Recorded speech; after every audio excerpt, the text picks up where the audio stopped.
was under the impression that we would be starting.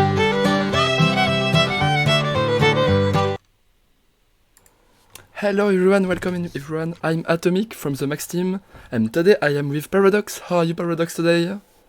I'm doing very well, thank you, AtomiK. I think this is the first time we've actually been on this together, right? Like, I've pretty much exclusively been casting with Max while I've been here, so yeah, I'm definitely looking forward to seeing what you and I can bring to the table here on this fun Max League format. We've got some incredible players up tonight. We've got good old Rami from Argentina. We've got fellow MTOG member wiRer from Luxembourg, as well as Faeli from the Czech Republic, and Darkstrike from Italy. So pretty stacked group of players right here, in my opinion.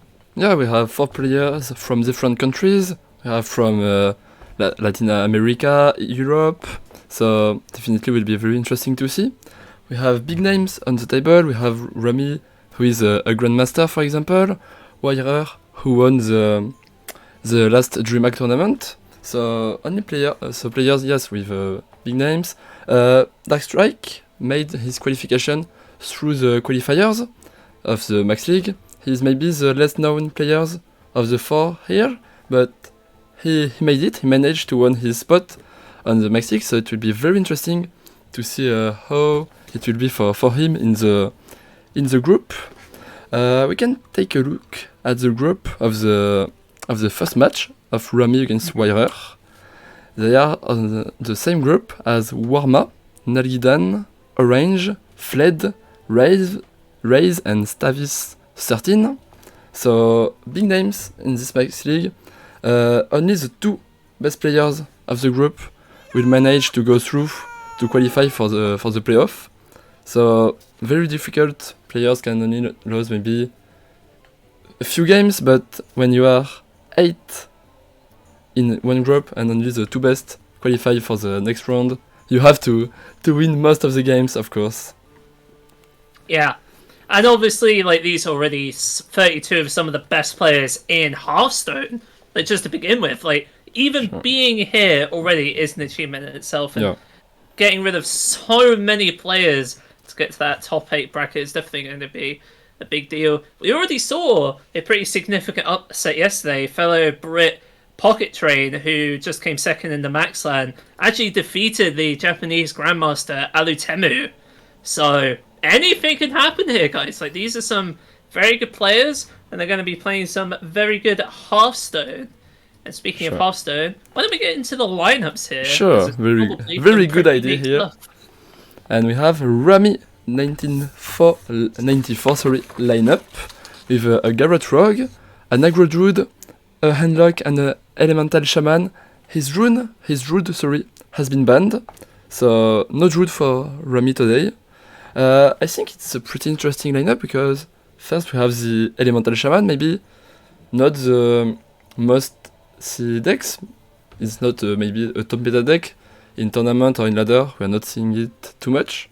So do you have thoughts on that Shaman? Well, obviously, I'm not going to give away too much of what the practice group has been up to for the Masters Tour, of course, but Elemental Shaman, I mean, it's had a decent performance. For viewers who may not be aware, I track a lot of the stats coming out of the Masters Tour qualifiers, and Elemental Shaman, like, it's not that uncommon a deck you see in top 8 lineups. Like, by far, the 2 most common decks at the moment are, of course, the Garrot Rogue, which both players have brought, and the OTK Demon Hunter, which only wiRer has brought to this game. Rami has not brought OTK Demon Hunter, which is definitely something I would have expected. Very interested to see why he didn't take that deck. But as far as Elemental Shaman goes, I'd say it's a solid choice. It's definitely very good at getting on the board early and starting to apply that pressure with the Whack-A-Gnaw Hammer, and of course curving out at the Fire Elemental and Alakir the Windlord. So seems like a solid choice. I'm sure Rami knows what he's doing. Pretty interesting lineup. Rami has always brought interesting lineup, also in Grandmaster, for example. We can remember the week in when he brought Hunter and win in when you have only one class, the Specialist format, when he won with Hunter. So always interesting deck choice for Rami. For Rami, his lineup. Yes, and the Warlock and the Rogue are common deck. I think it might be the perfect 27 in those decks. No big surprise in the cards here. I mean, you say that, but he's running Yoink and Dirty Tricks. Like, these are not cards I see particularly often in the Rogue. He's even running double Penflinger. Like, one thing I have heard a lot of lately is that people aren't too happy with Penflinger in the list. Some players have even considered cutting them all together. So to see Rami running 2 of them, along with this talented Arcanist, is definitely a unique inclusion. Oh, and I missed something else. He's even running SI7 Extortion. Wow. Oh, you're right. So I talked maybe too fast. Yeah, his deck is very interesting. Definitely a unique list for sure. I just saw too fast. So Garrot Rogue, okay, Field Contact, Shroud, okay, just the classic one. But Rami has something under his hat. So yeah, really interesting. Let's see if I didn't make any mistake with the Warlock. This one is common. Yes, you have the Spice Bread Baker, but kinda common. 1 Altar of Fire. Interesting. Okay, yes. Warlock is more common. Yeah, the Warlock is more standard. Like, Altar of Fire is a card that some players have played 2 copies of, some players have played 1 copy of, some players have played 0 copies of. It's definitely good against Rogue and Demon Hunter, because sometimes you can just scam them out, right? You can, like, versus Demon Hunter, you can mill off their Il'gynoth and then the game is just over, or you mill off combo pieces, and it just slows them down just enough to where you can get them with the Flesh Giants. Or versus Rogue, horror of horrors, if you mill over Akarot, that's like 12 less damage or something that the Warlock has to worry about. So against those decks in particular, it can definitely cause a very big impact, for sure. Yeah. We can see. So the lineup from wiRer. This one is pretty common about the decks. Maybe you have a Rogue, the AtomiK Demon Hunter, Face Hunter, and Handlock also. His Rogue has been banned. I think that's a very safe choice to ban the Rogue. At the max land we saw too many 3-0 by Garrot Rogue. Fury Hunter did very well with his Rogue and managed to win it, so I think that's the choice of the security, just banning the Rogue, so no 3-0 from him. Face Hunter is a pretty interesting inclusion in the lineup, because it's just a really good matchup against Anaconda Druid and also against Mage. Rami doesn't have those decks, but those decks are very scary sometimes, so just having a Face Hunter to win this matchup is really interesting. And then AtomiK Demon Hunter can also make lots of 3-0. At the max line, there was the debate, like, do you ban Rogue or do you ban Demon Hunter, because both decks are very scary. So wiRer still have his AtomiK Demon Hunter. And then classic Handlock. Do you have something to add about those decks? Little bit. Yeah. So obviously the main thing to point out about wiRer's Handlock list is that he is running 2 copies of the Altar of Fire rather than the 1 from Rami there. So definitely more like leaning towards that like counter Rogue, counter Demon Hunter type idea with the Handlock there. Also not running the Bread Baker like Rami is. So clearly wiRer's plan with the Handlock deck, and most likely with his lineup in general, is to try to be more favoured against the people who are taking Rogue and Demon Hunter, rather than what Rami actually ended up taking, which is Taunt Druid and Elemental Shaman, which might cause a little bit of a spanner in the works, because Face Hunter it's not great against those matchups, to be honest. Like, it's alright. I think wiRer is probably going to try to preserve his Face Hunter a little bit to get snipe in on the enemy Handlock, because that is a matchup that, after the 4 separate balance changes to the Handlock, has finally become slightly favoured enough for the Hunter to consistently get some wins in. Yeah. But yeah, aside from that, the rest of his lineup seems pretty standard. Like you said, of course, the Rogue got banned, though he is running the Guild Trader, which is definitely becoming more in vogue in the rogue list as of late. And in the Demon Hunter, the only other unique thing I can see is that he is running the Rosterot Viper as an additional tradable option that also has unique applications against cards like Doomhammer, against the Weapon Rogue's Weapon, if Rami is bringing that, against Libram of Judgment sometimes, if someone's playing Paladin. Like, there's actually more weapons in the meta than people think, in my opinion, at the moment. Yeah. Both players are ready, so we can just move with the match. Yeah, sounds good. Yeah. Okay. Just telling players they can start whenever they want. So, oh, sorry. Okay, here we are.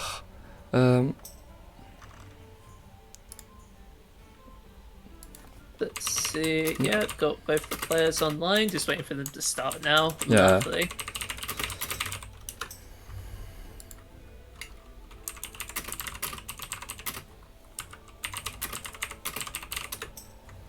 Okay. Rami Do has you have a questions? specific favorite on who you want to win the series? Like who you think is favored? Oh, I didn't thought about that. So now I have no idea. And you? Do you have something favored? Well, I mean, I'm biased, obviously, right? Like, wiRer is in my practice group. He's a good friend of mine. Obviously, I want him to win, right? Yeah. So I'm obviously a bit biased in that respect. I think it's probably going to be a little bit of a closer series because Rami brought decks that I think wiRer might not have been expecting. I think wiRer was expecting a little bit of a slower approach from Rami, so that might catch him off guard, but who knows? Like you said, Rogue and Demon Hunter were very, very easily able to sweep opposing lineups in the max LAN. I don't see why that would be different now. It honestly just depends on how well Rami can deal with the Demon Hunter, I think, because his decks aren't that good against it, to be honest, with Rogue out. Oh, sorry. Rami's Druid was banned, right? So he has Rogue, Handlock, and Shaman. So yeah, I'd say the Rogue is probably his best chance at dealing with the Demon Hunter, I think. Compared to his other two decks, I mean. But looks like we are getting into game number 1 here, so let's see what they've got going on. Looks like it's going to be the Face Hunter versus the Handlock. Oh yeah, just started. So yes, we have wiRer at the bottom and Rami at the top of your screen. Okay. Let's see. So I can't quite see Rami's hand at the moment, but hopefully that will change in a minute. I can see wiRer's hand though, and wiRer's hand is looking very, very good. We've got the Volpatinger into the Boneshoe Brawler, along with the Guardian Org Merchant. Oh boy. This is going to be a very good start here from wiRer, AtomiK. I'm pretty happy to see this. Yeah, you have a good curve, turn 1, turn 2, that's what you want with the Hunter. And yeah, as you said, that's a pretty good snipe from wiRer, having the Hunter against the Warlock. So let's see here. Rami really wants to have that Drain Soul here. If he does not, oh, he's going to have to tap. That means that the Boneshoe Brawler is going to survive the turn. And that means this Guardian Orc Merchant, along with this Cult Neophyte, is going to deal a tremendous amount of damage. Like, what can Rami do? This is an insane start. Yeah. So maybe you want to save the. Oh no, sorry. Rami has the coin, so yeah, you definitely want to play the Neophyte on that turn to just deny the opponent third round. Because yeah, if wiRer is playing his Neophyte now, Rami can't do anything. Yeah, like, and with the Neophyte as well, Rami also can't just like life tap into let's go Tough Shift the Naphrazim, for example. He would have to play that, and that would be his entire turn. And then, not only would that not really be very productive, it would also keep the Divine Shield on this Boneshoe Brawler, which means the Brawler's going to get in at least 4 more damage. And that doesn't deal with the Bone Chip Brawler either. Yeah. Yeah, you don't really want to try a 5-4 into a Divine Shield with 4 attack. So... Absolutely But you have to do it because of the third round of the next turn. If you don't do it, maybe next turn you will have the touch of the Nathrism on the Brawler. Yeah, I think the fact though that Rami hesitated to do that sort of gives wiRer a bit of a read, right? It's like, okay, my opponent played the minion and then didn't do anything, so clearly he has decisions that he can make. So I think from wiRer's perspective, the question now is, how do I go about winning this game? I can hit my opponent in the face with a ton of damage this turn and get that burst damage, or I can try to keep the Bone Chip Brawler alive and play for the board a little bit. But it does look like wiRer's just going to take that full aggressive approach. I like this a lot, because of course he has the piercing shot along with the Marshall Cub, and Rami's down to 5 HP.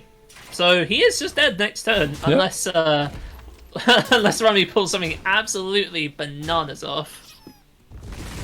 So yeah, Rami can do third round coin touch of the Nathrism on the Brawler. So and then next turn, that's 5 damage from hand from wiRer, and then 1 with the arrow. Okay, Rami has other thing in his head. Okay. You're still alive, I right? imagine, yeah, because there's the touch on Nathrazim, of course, for Times in Rome. That will clear everything from wiRer's board and put Rami to a much, much safer 14 HP. So this game is far from over. Yeah, very well played from Rami to see the display, right? Oh, Yeah. Good top deck here, the follow-up you want, but not now maybe? You want to kill that Tamsin first? Well, I mean, you can use the True Aim Crescent to hit into it with the Warsong Wrangler, right? So you can play that this turn. I think you just do that, right? Like, you get the Trampling Rhino into your hand. I mean, he could possibly go for the second copy of All Putting It from his deck, but then that's pretty bad if Rami happens to have Soul Rend, so I think we'll probably see the Rhino here, and we do. And are we going to see the hit into Tamsin with the Crescent? We do, yeah, okay. Yeah. Obviously, you don't want to let that stick, and Sure. Rami has, like, Drain Soul or something, right? And he just goes up to 20. That would not be good. Totally, yeah. So yeah, as you said, game is far from over with lots of health points gained from Rami.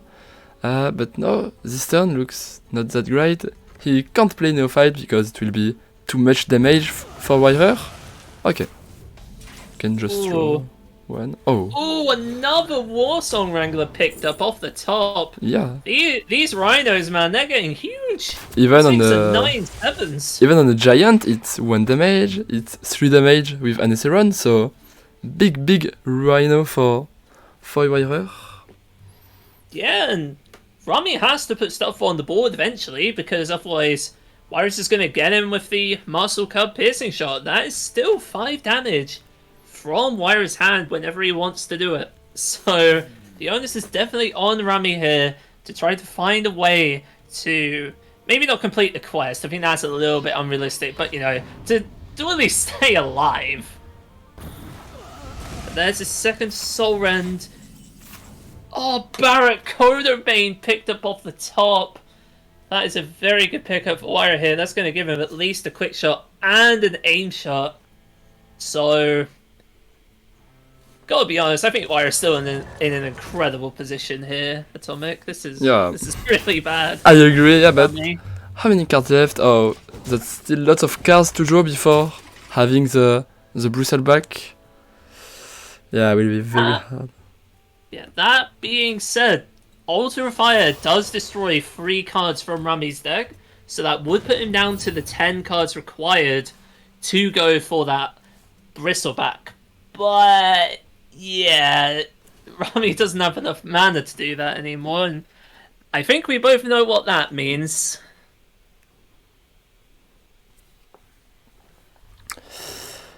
Okay, yeah. Yeah.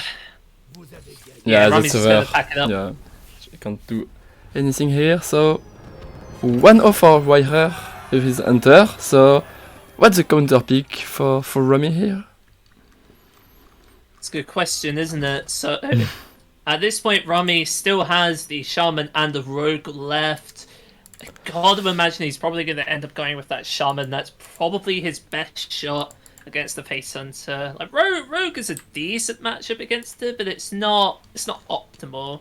And obviously, if you queue in the Rogue, then you're giving wiRer that free opportunity to queue in a better matchup against the Rogue now, rather than if the Shaman wins, and then wiRer has to queue a matchup that might not be as great into the Rogue later, for example. Like that's sort of where the mind games of LHS comes in, right? It's like what do you need to keep around as the counter queue? I see. Yeah. Yeah.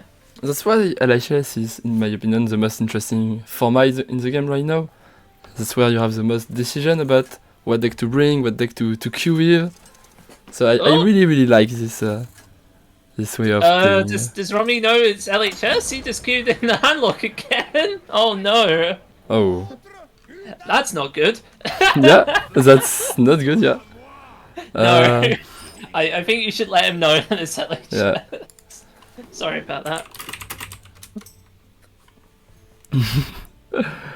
Oh. Dear. So in Rami's defense, right? LHS is not a very common format. Like, I'd say like a common 90% of Hearthstone tournaments are played in Conquest, right? So obviously you're not always gonna remember that it's LHS off the top. Oh, it's in the rules, and we are seeing that everyone is reading the rules of the tournament.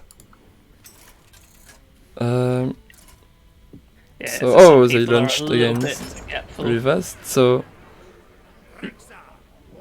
I think we do the like nothing happened. Yeah.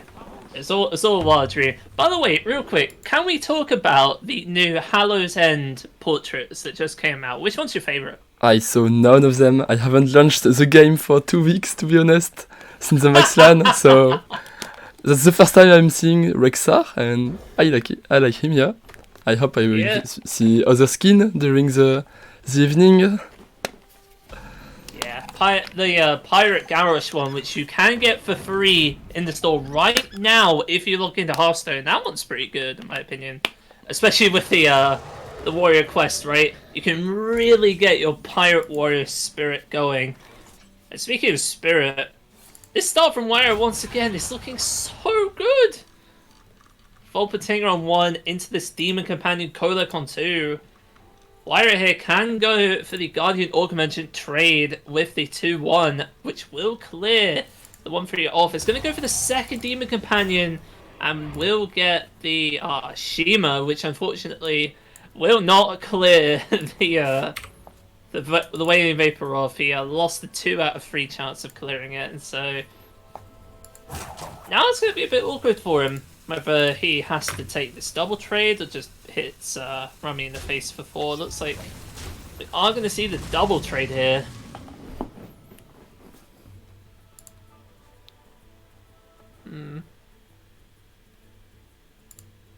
What does he do now? Rami, I mean.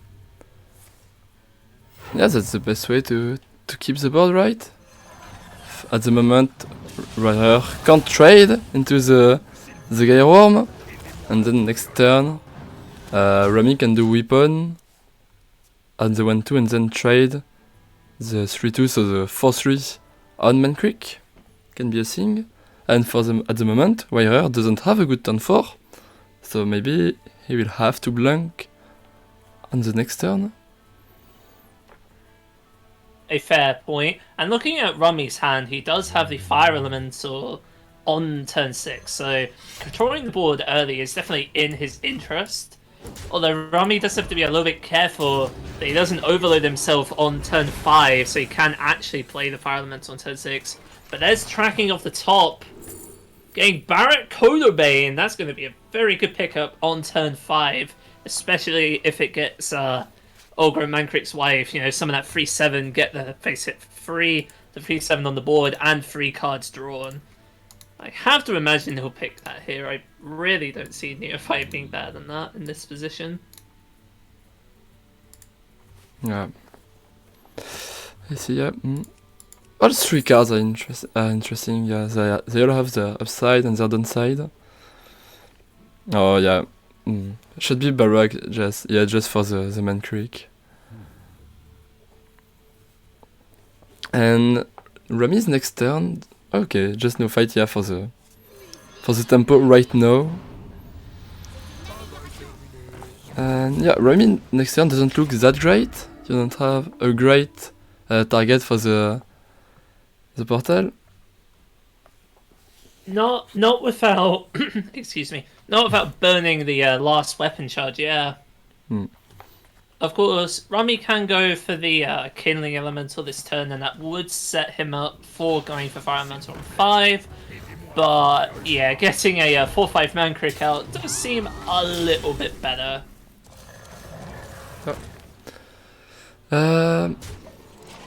Okay, face damage for wiRer. wiRer's hand is close to empty. He will have to find good top decks now.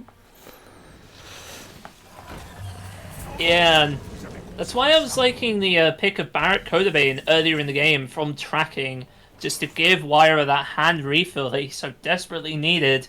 And now Rami basically has all the initiative he needs to close out the game. Like, we've got the Fire Elemental, we've got the Cage Magic Custodian, which will pick up the second copy of the Whack-No Hammer or the Auction Master's Gavel, as well as the powerful Arid Stormer as well for even more board control. And wiRer at this point, he's just surrendering the board and just trying to win the race. 16 health point left for Rami, but yeah, no, do you prefer Fire Elemental or the Wind Fury one? Yeah, he's going for the big body, 6/5, most likely 6 damage next turn. Oh. Yeah, the thing you have to remember, right, is that Fire Elemental is 6 damage when it attacks. Iron Stormer won't be able to attack the turn it comes down, so it's more immediate pressure. And when your opponent's constantly hitting you with this steady shot hero power, getting all the damage in is exactly what you're going to need to close out this game. wiRer going to take the face hit with the Rinling's rifle. Going to take Explosive Trap. Absolutely committed to this race at this point, by the looks of it. Yeah, that's 4 face damage with the Explosive Trap. So, okay. How many damage wiRer needs to find? Next turn, his rifle can be again 4 damage, 6 with the hero power, so only 4 damage left for wiRer to find. It can be piercing shot, it can be aim shot, I think, is that the name, or it can be just... Yeah, it is aim shot, okay. Yeah. Because you can draw... not Taunt Totem. Yeah, that was a huge one. Alright, moment of truth. That is not what wiRer was looking for at this point. True Aim Crescent is not damage. So let's see where this hit with the Rinling's rifle produces. It does not get Explosive Trap. So how much damage is on the board? I count 17 currently, so I think wiRer is just dead. Unless Rami messes this up and doesn't attack with his smaller minions, but that's probably not going to happen. Yeah, there we go. And that's a tight series. Yeah. wiRer was very close to win it. I think that was very well played to go for the full face plan. The turn when there was the 2-mana minion and he decided to still go face, looking for the explosive trap. It was a good way to look at it, but yeah, Rami played it perfectly, just had the board, and then with the board just ruining the race, because when you can attack with minion, you're dealing more damage than only the hero power. So yeah, well played. Yeah, I think wiRer got a little bit unlucky as well, right? Like, he went for the Demon Companion on 2 and rolled the one outcome out of 3 that didn't let him clear the Wailing Vapor, and so he had to double trade away. And then it just led to him running out of steam around the 4th turn, right? Where he was, like, forced to pick the Neophyte over Barracuda Bane, and then from there it's, like, getting into a race scenario that you can't win. But now it's Elemental Shaman against Handlock, which is a matchup that historically has been very good for Handlock, because Elemental Shaman really does not like Soulrend. Soulrend is brutal in this matchup for the Shaman player, in my opinion. Yeah. I share that point of view, yeah. Soulrend can just win on me, but without Soulrend, sometimes it's really, really hard for the Warlock to just clean all the minions from the Shaman. But yeah, the wiRer's hand is very good right now, with the 3 mana spell on 2. Oh, and with the stop deck. 2 tour guides Yeah. as well. Yeah. The real, like, sticking point for me here, though, is looking at Rami's start, where he goes for the double Wailing Vapor on turn 1. Probably the most aggressive start this Elemental Shaman deck could produce, and it might not be enough. Like, yeah, wiRer can clear both of these Wailing Vapors off the board this turn, and Yeah. the follow-up from Rami isn't ideal. It's not terrible, but it's not quite where he'd like to be, right? I think he would have loved to see Arid Stormer on turn 3 here. I agree, yeah, that's better than just 3 mana spell, so yeah, just drawing cards for the next few turns. Having right now access to the Lilypad Lurker is a very big deal for Rami, because you can play having that Lurker in mind, that at the moment I will have to play an Elemental to have the possibility to play my Lurker, maybe on a Giant or an Ethereon. So, very good card in the matchup, I think. Agreed. And speaking of good cards, by the way, wiRer with that backfire managed to find the second touch of the Naphrazim. Yeah. Along with the Gold Shard, no, like, board control is definitely going to be something wiRer can easily produce for the next few turns. And so that's why maybe Rami decided to go for a tempo Lilypad Lurker, to just having more pressure on the board right now than after. So, okay. Just trying to put on pressure, right? Like, looking at Rami's hand here, this is all burst damage. Like, we've got double Giant One, double Lightning Bolt, and a Serpent Strain Pool. That's 15 damage from hand over the course of several turns. You're right. And that will add up, especially if wiRer is doing stuff like this, right? Like tapping and playing the Gold Shine Knoll, leaving this 5/6 on the board. Like, in the next few turns, wiRer could just die. Yeah, that can be a very quickly solve for Rami, maybe. So, okay, yes, face Gaia-Worm, face Lurker, 9 health point for wiRer. Very true, but crucially here, wiRer has the Altar of Fire, and that means with the life tap, wiRer will be going down to 10 cards remaining in his deck, and 10 cards remaining does mean this Bloodshot Bristleback will be going live and will clear the Lurker off the board. So it's a good start, you know, keeping him alive for a little bit longer.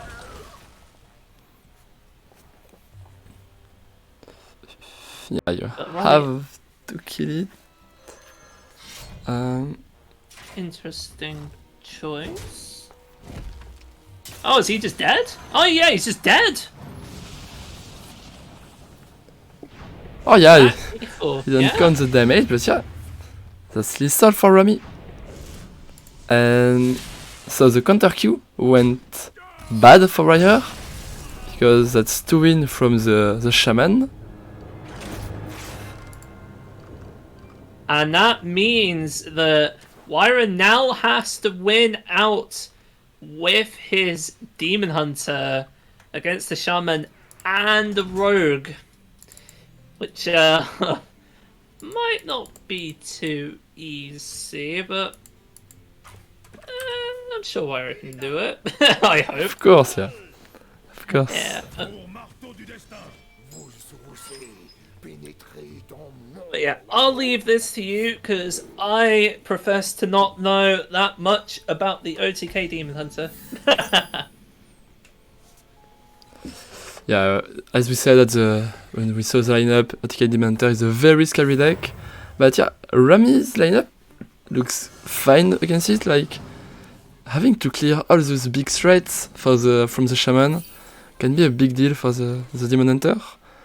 But good hand from wiRer with that top deck Spectral Sight. He can Spectral this turn, and then on turn 3, Spectral Sight the left one, and then having just one card to draw to have the first step of the quest complete, like maybe a Tradable. Oh, no Spectral Sight right now. I like this because wiRer, he's trying to pace himself, right? If he Spectral Sights now, it's going to be a little bit more difficult for him to complete his quest later, because I think wiRer recognizes, it's like, okay, Talented Arcanist, I-Beam, these are cards that are going to be used to clear the board at some point, right? Elemental Shaman is a deck that is very well known at being able to build these big boards. And so being able to have the Arcanist and I-Beam used for board clears means that you can then move the Spectral Sight to the left of the hand, and then draw 2 cards later, and complete the third stage of the quest more easily. That's what I was getting at. It was just a little bit long-winded. My apologies. Okay. So... yes, that's when it's become difficult for the Demon Hunter. Like, there is already a pressure from the shaman, but you can't go just right now for Immolation Aura, for your cleaning spell. You could do... Illidari Studies here for wiRer could give him Kurtrus Ashfallen. And Kurtrus Ashfallen, for those who aren't aware, is a 4-mana 3/4 with Outcast that hits both, like, 2 enemy minions for 3 damage while being immune, so it'd be a 4-mana 3/4. But instead, it looks like wiRer is just going to drop 2 Moargs, one of which was generated through Philosophy, which is a very interesting choice. Why do you think he did that? The tempo Moarg, because maybe he thinks it's his only way to win the matchup, putting his own minions on board. Like trying to fight for the board. So far, it seems to be serving him quite well, forcing the hit from the Black-and-Dull Hammer along with the healing totem here, and now Immolation Aura will clear the board very nicely. And I mentioned it earlier, but Kurtrus Ashfallen will clear the 2 most scary minions on Rami's board if wiRer discovers it from this Illidari Studies this turn. If he goes for it, of course. The placement was kind of wrong from Rami, but wiRer will going for the... Yeah, it looks like wiRer's not gonna go for it. Okay. Yeah, there are lots of Outcast cards at the moment. Before the previous expansion, it was very likely to catch the card you want on the Discover, but now with all Stormwind cards, it's more unlikely to catch it. But you can start with studies anyway, right? You will then play Immolation Aura if you can't find it. Yeah. Alright, let's see. Kurtrus Ashfallen not found. So yeah, like you said, of course, quite a few duds in the Demon Hunter Outcast pool. So we do see a bunch of stuff. I would like to see... Oh, I-Beam. I-Beam's definitely a more efficient clear. Did wiRer get off the site? I think he did. He did, so that will complete the first part of his quest. Much later than I'm used to be honest. But, hey, it works.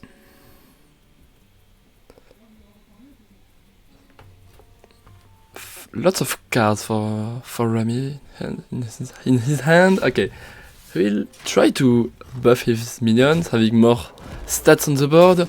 3 health point is a big deal for wiRer because you can't clean it with the aura, with the immolation aura. So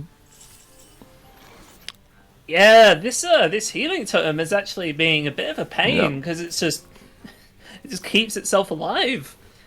And the annoying part for wiRer, I think, more than anything, is that he just doesn't want to deal with these minions. Like, these minions aren't the big threats that he's waiting for, right? Like, things like the Iron Stormer, Fire Elemental, things like that. Like, these are more or less, like, token minions that kind of, like, forces attention to a degree. But yeah, we're going to see the double jump here, getting the second copy of Glide for wiRer, which he may go for this turn. That would disrupt Rami by taking 1 card away from him, but most of Rami's cards are just going to be minions or damage, so it's not going to be as impactful as it would be versus, say, Anaconda Druid, for example. okay, that's the full clean. No healing totem left for Rami. But absolutely, yeah. So next turn, wiRer will be able to play his glide, but you are giving maybe cards to your opponent. Rami maybe want to throw out most cards. He can do Geierworm face, then Bolt, then the weapon. Okay, he will draw cards. Apparently not. Yeah. Maybe Rami's making the read that wiRer just doesn't have Glide, right? Because wiRer didn't play it last turn, and now, because wiRer held onto it, this Glide is going to get at least 6 cards, which is definitely a significantly larger number than previously. I would have liked to see Rami hit with the weapon first, by the way, just to guarantee that it lands on the 3-4 to play around I-Beam, but that's not important at this point. Looks like we are going to see the Arcanist I-Beam and almost certainly going to see a Glide here. Yeah. Yeah, there we go. Time for the Glide. So let's see what Rami will draw. 2 Guild Traders, Sigil of Alacrity. Like, yeah, these are some really solid cards, actually. Yeah. Sigil is always a good card to have with the Glide because it just costs 0 mana thanks to the quest. So, and with these 2 copies of Guild Trader, that means that wiRer next turn is almost certainly, in fact, I'm pretty sure it's just straight up guaranteed, it's going to be able to complete the final part of the quest. Yeah. But Rami at this point has a lot of damage in hand. AtomiK, like, he's got a double Lightning Bolt and the Gyre Worm and the Gavel, so this is going to be a little bit tough for wiRer here. I think wiRer really wants to find Fail Blast to just give him that extra little bit of a life to keep him in the game. Yeah. He will have some tries to find it. Oh, here it is, yeah. First try. Yeah, my game lagged for a moment. But yeah, there it is. Fail Blast picked up for wiRer. And of course, along with the Guild Trader, that will easily wipe out Rami's board and put wiRer on a much safer 19 HP. And of course, Rami immediately acknowledges that, yeah, giving wiRer 3 HP from that taunt may not have been the smartest idea. Yeah, you're right. Okay, so Kurtrus is here for wiRer. And Rami's board is empty at this point. His hand is almost empty as well. Like, it's mostly just burst damage pieces at this point, and wiRer's still at 19 with a pretty decent board. So things are looking good. You have 6 damage with the bolt, then 9 with Geierworm, so that's not 19 as you want, and the Demon Hunter also have other ways to heal. There is still 1 Fail Scream and 1 I-Beam, if I am right. Yep. So yeah, still. So two I-Beams have been played along with 1 copy of Fail Scream Blast. So at this point, wiRer only has 1 Fail Scream Blast to win with his combo, but one Faeli blast is more than enough at this point for wiRer here. He doesn't even need to win with the combo, right? Just the Yeah, Kurtrus. just win on board. Yeah. Very true. That's why he threw that early the 2 Moargs, because yeah, he knows the matchup, and he knows that just having the board is the way to win it. So yeah, Kurtrus is here, and then Acrobat. Yeah, okay. Yeah, glide. Glide, yeah. Glide. You know Let's when they see. give your opponent 4 cards? That's silly. No, Yeah. give yourself 4 cards. But yeah, You're right. something else to note here is that wiRer did not play both of his actual Moargs. He did generate Philosophy from Illidari Studies earlier in the game, so he does still have 1 Moarg left. Yeah. But ooh. There's Alakir the 6-9. Windlord. That's not going to be enough to finish Yeah. the game this turn. Rami is 1 mana off, unfortunately. But that does mean that if wiRer doesn't win the game next turn, Rami almost certainly can on his next turn. But I think that's why wiRer didn't play the Fell Scream last turn, because he counted, I think, how many damage that can be with Alakir and Bolt. So that's not lethal, and I think that was just well played by wiRer to see that I can keep my Fell Scream for the next turn, because I can't be dead next turn. Yeah. Okay, so no Alakir right now, just trying to kill in 2 turns.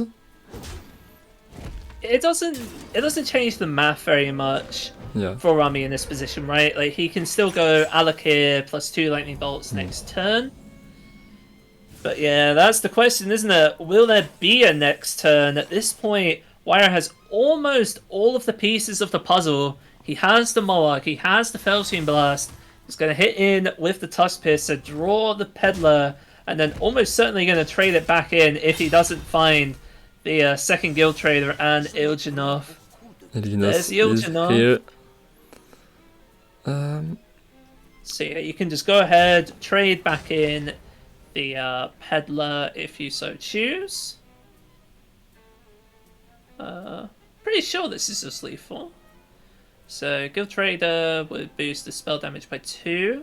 Moarg would then double it, so that'd be 6. 6 times 3 is 18. That is actually not enough. You have to heal with the Fell Yeah, you Scream have to Blast. heal. Yeah, you have to heal. Alright. Oh, Yeah, just going for that the... is not healing. That is damage. Okay. And so he's just dead, right?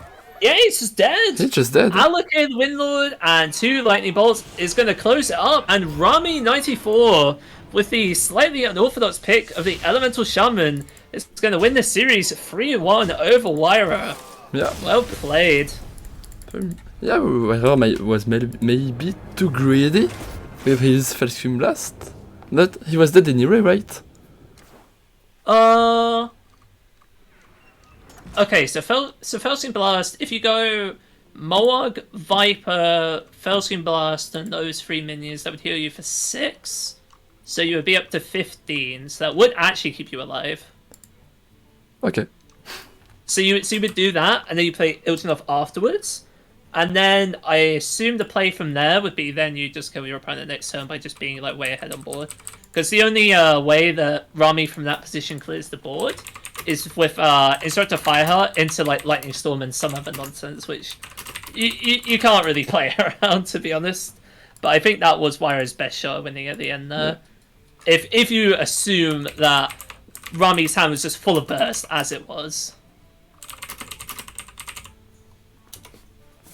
So yeah, now let's try to call Rami for a post-match interview.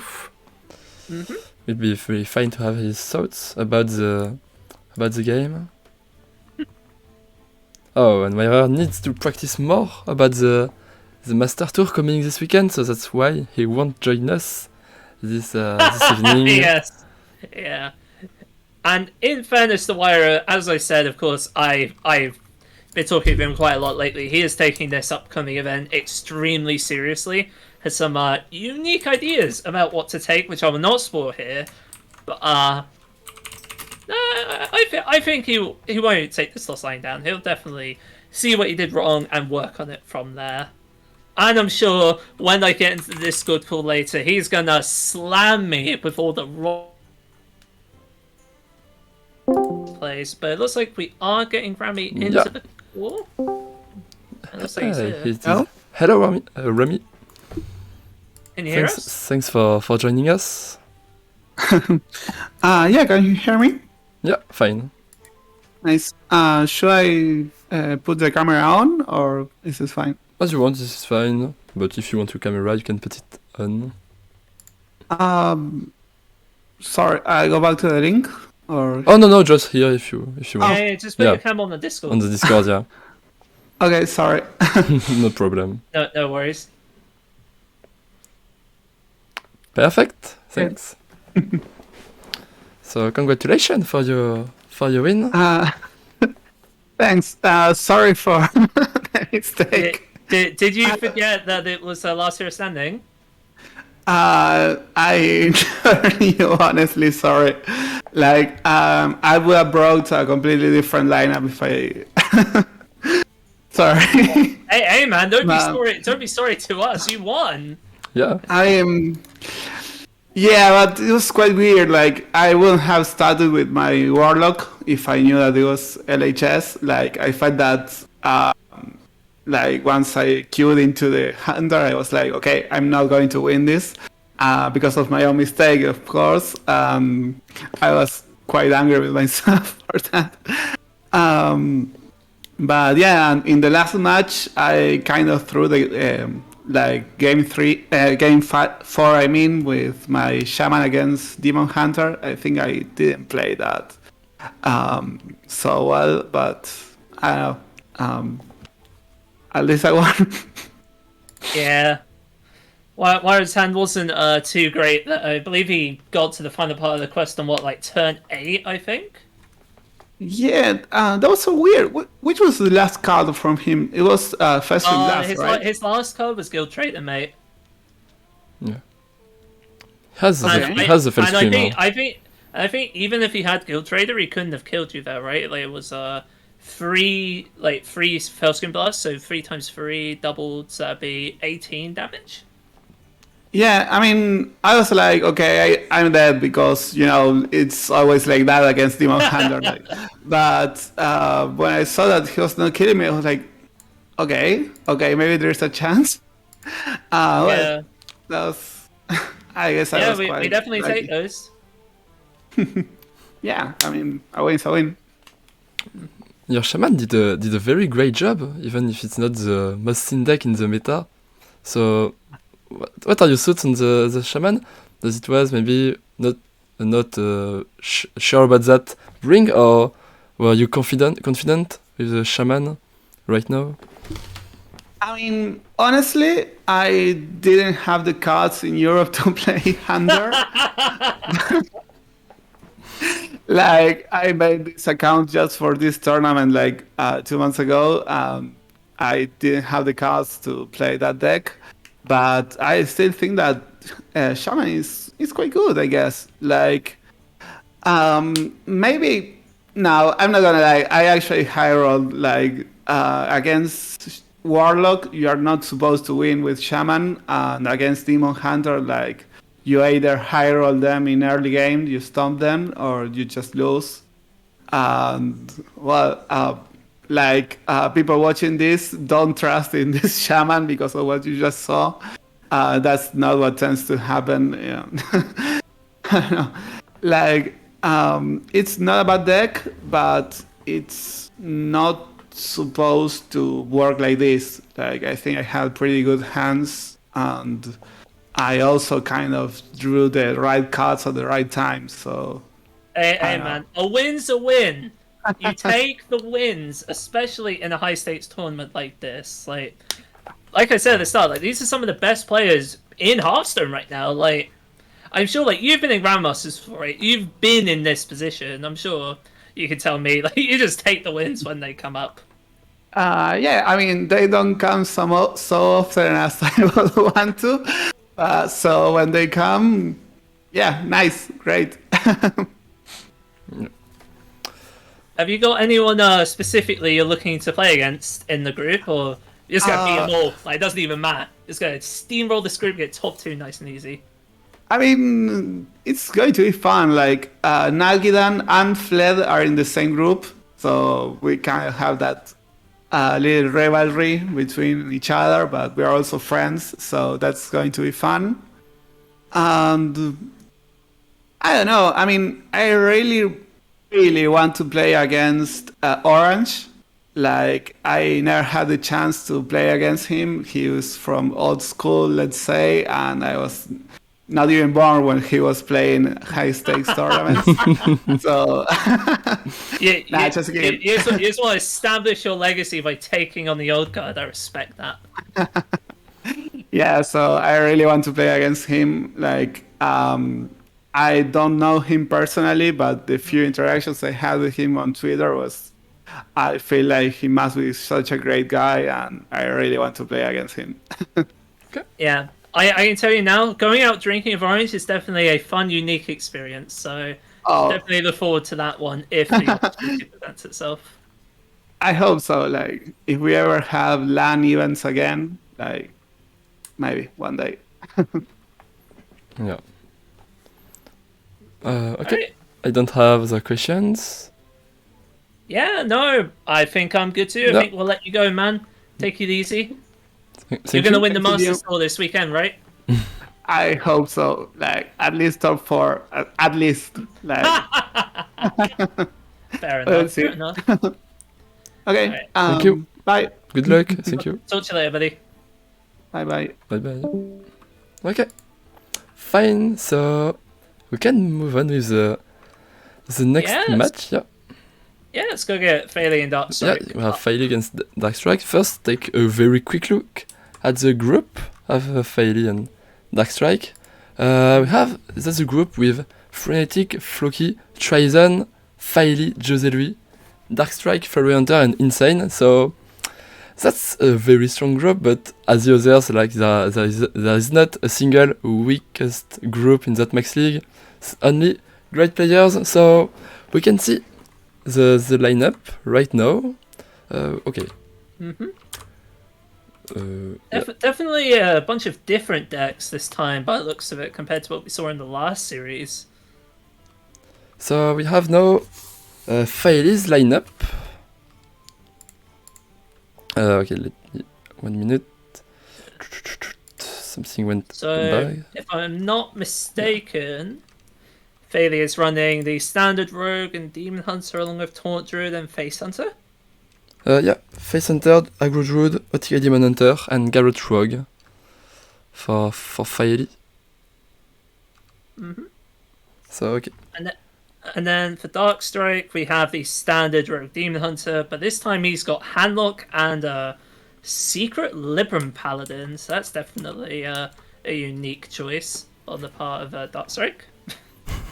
Yeah. So, yeah, first, Faeli's lineup. A ban on his Garrett Rogue, most usual ban. And this time we will see the Aggro Druid, a very scary deck that can put lots of pressure in the early game. And so also an interesting thing is that King Mukla in the Face Hunter. Yeah, I was actually talking with Faeli at Maxlan, and he was really hyped on that Mukla, because Mukla is actually really good against Demon Hunter and Rogue, because, well, in the case of Demon Hunter, for example, Demon Hunter doesn't play minions. What are they going to do with these bananas? Bananas do nothing. And not only do bananas do nothing for the Demon Hunter, they actually clog the Demon Hunter's hand, so if the Demon Hunter goes for Glide, and they draw bananas, what are they going to do? They're just bananas. And Faeli even runs the Selective Breeder as well, so he can get double Monkey for 4 bananas in the opponent's hand. Now that sounds like fun. Yeah, I love it. seeing Mukla's play in competitive in Hearthstone is very fun to see. Like at the Maxland, we also had there was also a group of French players that were playing Mukla, and every time they were playing Mukla, they were giving bananas, real bananas, to their opponents. So that's really fun to see. I love it. They should have went to the next level. You know, just just get like a whole bunch of bananas like from from the fruit store, just bring them into the venue, and then every time they like play a mukla, they like eat a banana. You know, now that would be high quality entertainment, in my opinion. For the next year, maybe. Yeah. So, and then we can look at Darkstrike's lineup with a Libram Paladin, first Paladin of the evening, Handlock, Garrot Rogue, and AtomiK Demon Hunter. Another ban of the Garrot Rogue, 3 ban out of 4 days for the Rogue Garrot. Yeah, I mean, it's arguably the best deck in the game right now, so I'm not surprised that it's being banned so often. Yeah, totally agree, yeah. I wasn't really agree with the players that decided to let it happen on the max LAN. So it looks like, yeah, ban Garrot Rogue in last hero standing is the right choice. And then Paladin, what are your thoughts about that? What are the matchup maybe Paladin want to snipe? So I am obviously a big fan of Paladin. Paladin is one of my favourite classes in Hearthstone, and Libram Paladin always has a pretty solid place in my heart. I feel like it sort of like covers that same sort of niche, right, that we saw Rami with the Elemental Shaman in the last series, where it's just the deck, right? It just puts a ton of threats on the board, and then your opponent is forced to answer threats. And sometimes some decks just can't do that. Or for a more specific example in this series, let's look at Face Hunter, right? Face Hunter hates Libram of Hope, man. Absolutely despises that card, because not only does it heal the Paladin for AHP, it puts an 8/8 taunt in the way. Yeah. What's Hunter going to do against that? Like, their biggest minion is a Rhino that doesn't even get through in one hit. Yeah, that's just game over sometimes when the Libram of Hope is coming. That's the Libram of the end of any hope for the Hunter. It's the Libram of despair, more like. But yeah, and of course, there's other things besides, right? There's the Libram of Judgment, which when corrupted gains lifesteal. There is the Sword of the Fallen, which can spawn out Oh My Yogg from the Paladin's deck, which can disrupt the Hunter's ability to deal face damage. There's Blade Master Summoner, who can act as a massive board clear. City Tax, which is a board clear with lifesteal on it, etc., etc., right? I feel like that's a very solid, good matchup for the Paladin. And it's not terrible against Demon Hunter either, depending on how well the Demon Hunter and the Paladin draw, respectively. Yeah. Okay, players are close to be ready. We will start in few minutes. When it will be fine. No, the strange things in other deck. We still have a No, okay. No, the Rogue is Classica with Swindle. No, weird things like Rami had. Oh, we forgot to ask him questions about his Rogue cards, but yeah. Only one Penfinger for Darkstrike. That's the common list, right? One Penfinger. Yeah, one Penfinger is definitely more common in Rogue lists that I've seen, anyway. That seems to be one of the last questions about the deck, right? The deck at this point has been around for so long that the lists have basically been defined, right? I'm really looking forward to when the mini set is released and we can finally get a bit of a shake-up, you know, of the meta at large. Yeah. Yeah, every mini set, every new expansion is always the best moment of the game. So yeah, we are all looking forward to the mini set. Okay, just giving players the go. So yeah, Faeli against Darkstrike. We'll have Faeli at the top of your screen and Darkstrike will be at the bottom of your screen. Okay. Just waiting for the game to start and for Faeli to add me in game. Oh, I will send him a message. Did you send him? I did, yeah. Okay. I mean, it's fine. I don't mind if Faeli doesn't add me. Darkstrike's added me, so I can at least watch the game. So yeah, we'll be fine. Don't worry about me. Or we'll ask him. Add me in a minute. Okay, have you received?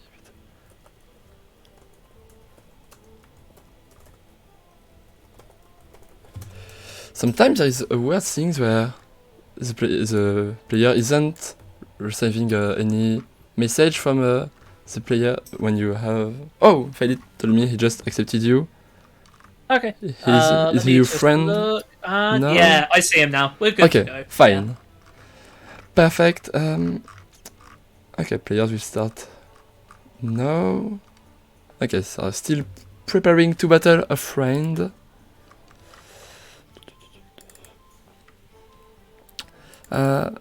Oh, and sorry, wrong. Flags for both players. Darkstrike is from Italy, and Faeli from Czech Republic. We also will have... We've got a mirror match to start off here. The OTK Demon Hunter mirror match. I'm still in the loading on the starting game, so... Yep, I've got Faeli's screen up here, and Faeli's got a really good hand to start off, actually. He's got, obviously the quest, but he's also got Spectral Sight and Double Jump in hand, so we're definitely not going to see a wiRer type game this time. Faeli has got that quest on lock nice and early. Okay. Flags are good right now on the stream. Okay. Let's see. Probably just going to see a just standard hero power on 2 for Faeli here. And obviously then he'll just go for the Spectral Sight into the Double Jump on 3 to get the first part of the quest done. He might go for Spectral Sight on 2 just to like get extra cards, just to make it a bit easier later, but I'm not sure if that's necessarily optimal. We'll see. Okay, I like this too. You don't need Immolation Aura in the mirror, so just gonna get it out of your hand now just to prevent Glide from being extra effective against you later in the game. Yeah, okay. Sigil is played. That's always really good when you can just Sigil on 2. That's pretty guaranteed you the first step on 3. Okay, that's also first step on 3 for Faeli. You can do it with Spectral Sight and Double Jump. Maybe you want to start with Double Jump? Yeah, I agree. Yeah, Into the Spectral Sight picked up as well. Very good position here for Faeli. Oh. Looks like he is going to offer the one on the leftmost side of his hand. That's definitely an interesting choice. For the mana reduction, I think, because now it will be a 1 mana Spectral Sight. Very true, very true. Okay, and now Sigil. Oh! Glide, but not in an outcast position. But you don't really want to play it as an outcast because you are helping. Oh no! Okay, we are at the second step, so Glide isn't doing the opponent's step. Yeah. Yeah, if it was on the first part of the quest, it would help Faeli, but Faeli is on the second part of the quest, so it would not help him immediately. Yes. Very true. Yeah. Okay, first step. Check for Darkstrike. And Ilginos reduction. So Ilginos, Fell Scream. Maybe we can see an AtomiK coming quickly for Darkstrike. Just spell damage and Moargs left. We don't know. Maybe. I'm a little bit skeptical about that. I don't think that's going to happen. At least I hope it won't. What will happen though is a double jump into an eye beam. That's not really what Faeli was hoping to get. I think he was kind of hoping to pick up the glide, but regrettably that did not happen. And now Faeli's going to really have to hope that he picks up one more card draw effect here from either the tradable guild trader or the Spectral Sight, and he does. Okay, good stuff. Otherwise, this quest would have been much more difficult for Faeli to complete. Just drawing acrobatics now is the perfect one for Faeli. Okay, 2 more cards. Okay, you can keep studies for the next turn. So just 1 step left for Faeli to have Curtrus in hand. Yeah, all Faeli needs to do at this point is just draw or generate a glide, and then Curtrus will be in his hand. But of course, the hard part isn't getting Curtrus like added to your hand, the hard part is keeping it, because if you add a Kurtrus to your hand and your opponent glides it away, you then have to redraw that Kurtrus from your deck, and that's not easy to do. And these are not really cards that Philosophy the Darkstrike we're looking for. is the only one, yeah. No other pick than Philosophy. Okay. So you're gonna see a coin, possibly glide here. Yeah, looks like yeah. From Darkstrike? Yeah, okay. So, 4 new cards for Darkstrike. Why? Okay, Fell Scream. Double Fell Scream, not a great hand. You don't have card draw. No. It's a good combo hand though, you have to admit. It's gonna definitely put on a pretty significant amount of burst damage if Darkstrike manages to get that far. Yeah. You might get lucky though. Faeli might bail him out inadvertently if he discovers Glide here from the Illidari studies.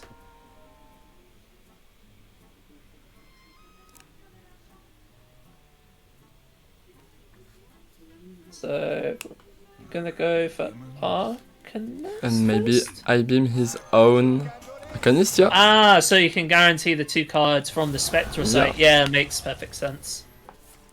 Okay, Gonna first go for the studies first as well. Another Spectral Sight. Stelina also is great. I think Spectral Sight is probably the correct pick, but Yeah. man, I just want Stelina for the funsies. Yeah. But yeah, Spectral Sight is definitely the correct pick here because it guarantees that you do complete that all-important final step of your quest.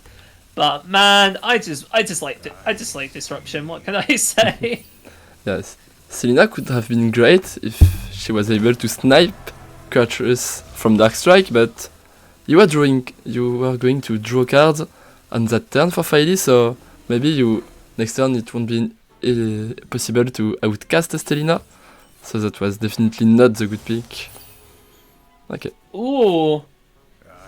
And yeah, because Double Jump did not hit Glide from Darkstrike here, that means that Faeli is going to get Demon Slayer Kurtrus down next turn with no disruption whatsoever. That's huge.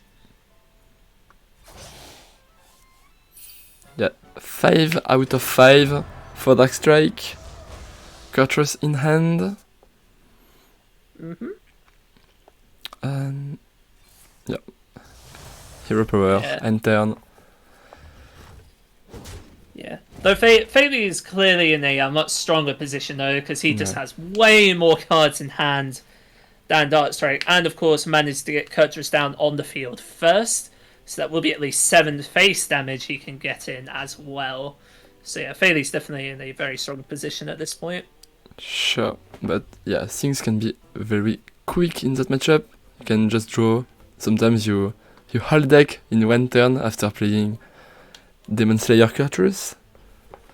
But here, you have to play Kurtrus on that turn, right? There is no other play. Yeah, Kurtrus is always coming down. I think the debate here for Faeli is like, what one-drop card do I want to play?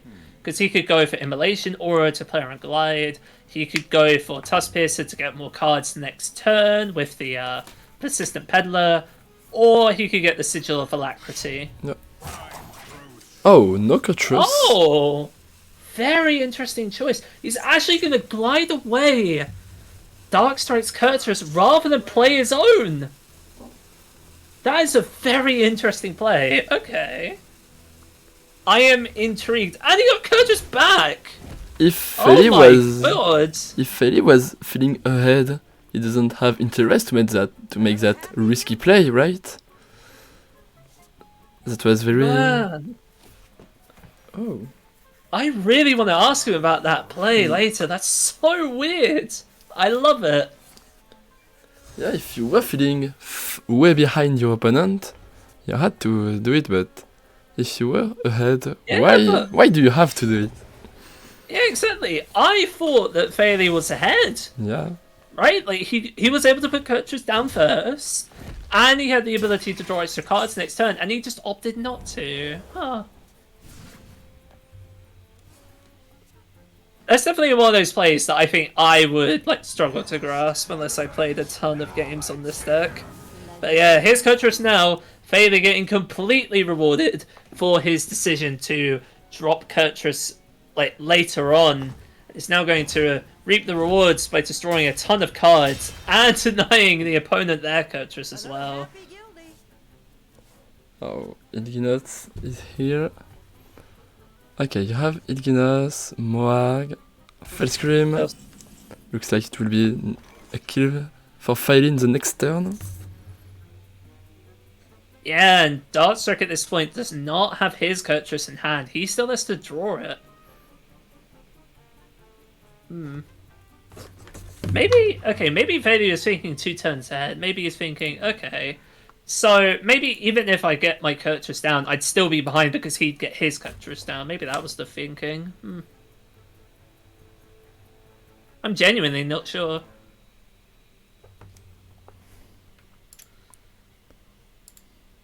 But yeah, this is this is not looking good for Darkstrike. Sure.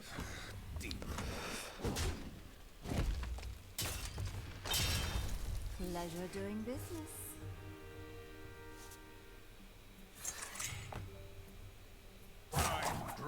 Let's see. Another glide coming out.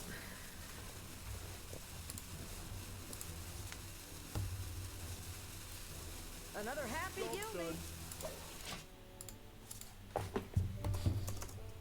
Still no Kurtrus picked up for Darkstrike at this point.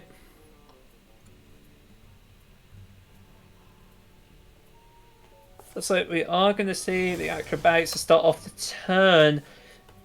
Not quite the cards that I think Faeli was hoping to see from acrobatics. I got it all.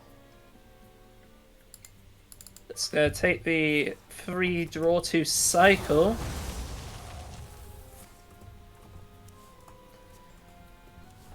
Oh.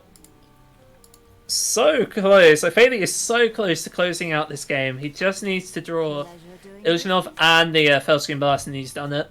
Another happy guilty. Okay, there. Okay. All Faeli needs to do now is draw Fellscreen Blast, and this game is over. Yeah, and Darkstrike can't win on the next turn, I think. I'll be very surprised if No. Darkstrike wins from this position. Okay, yes. Well, there's Kurtrus. Oh, finally! A bit late, but it's the thought that counts. But yeah, at this point, I'll be very, very surprised if Faeli doesn't have lethal next turn. He has so many ways of finding this lethal rate. At least 2 of the 7 cards in this deck are tradable. And there's at least 2 Fellscreen Blast in there to begin with, so 4 of his cards are just straight up ending the game.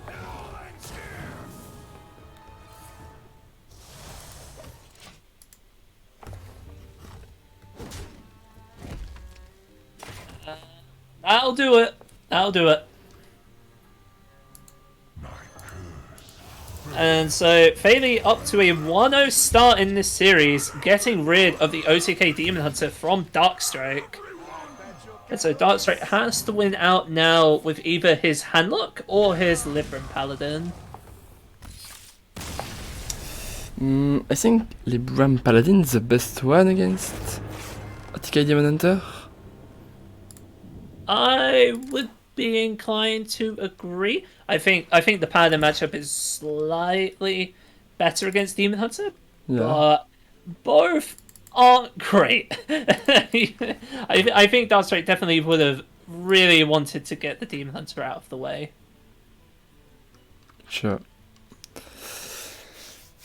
Let's see what his choice will be. So yeah, no Demon Hunter left for Darkstrike in last hero standing. It's always great to win the mirror matchup. So well done by Faeli. He's now very fine in the series.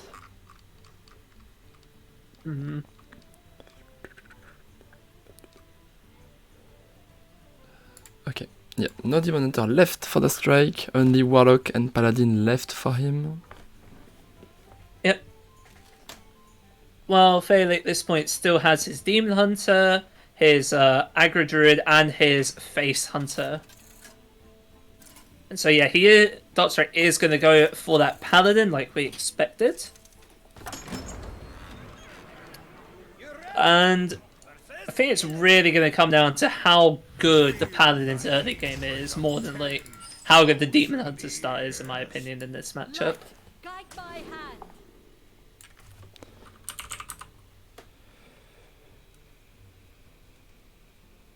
So let's see. Oh no! These are not the cards that Darkstrike was hoping to get. Not one bit. These are way too slow to have a significant impact in this matchup. Two of the cards don't even do anything.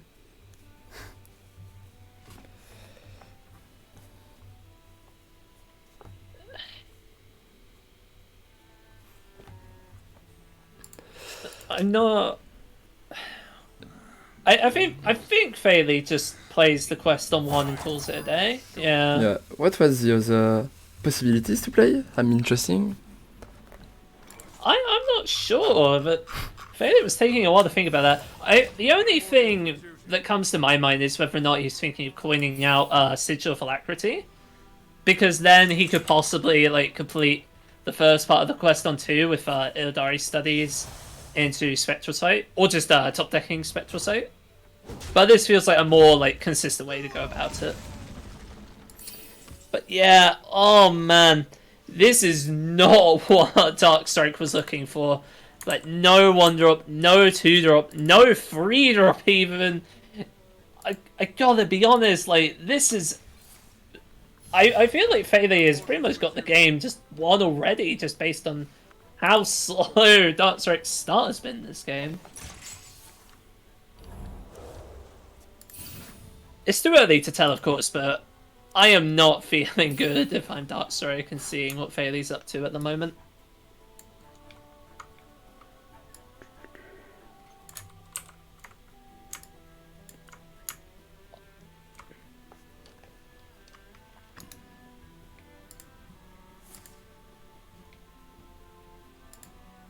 Ugh.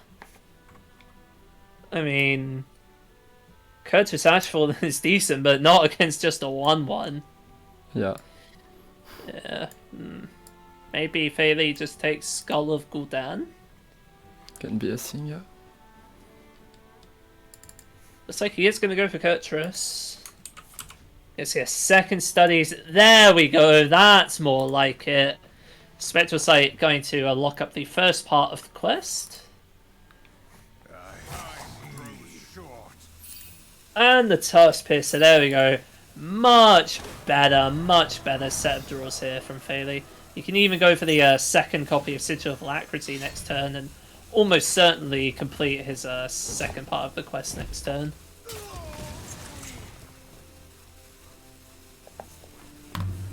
doing business.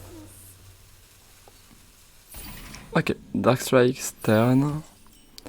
You still have no Libram reduction. You really want your Elder Intendant. Yeah, so it will be a on-curve Carrion. Yeah, it feels like it's like a story of like two different worlds right now, right? Like Faeli just has like an absolutely absurd start that's going to almost certainly get his quest fully completed in turn 5, and this is the first threat that Darkstrike was able to develop this game. Like, I don't know, if you're a Paladin fan like me, this is hard to watch. Demons.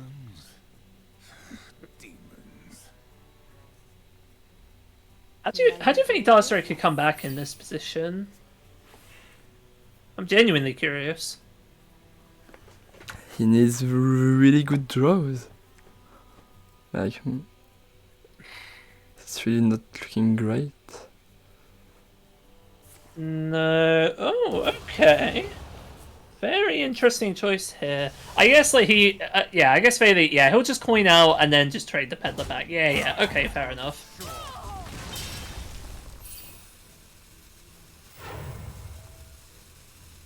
That is what you're gonna do, right? I guess he could double jump as well. Yeah, okay, fair enough.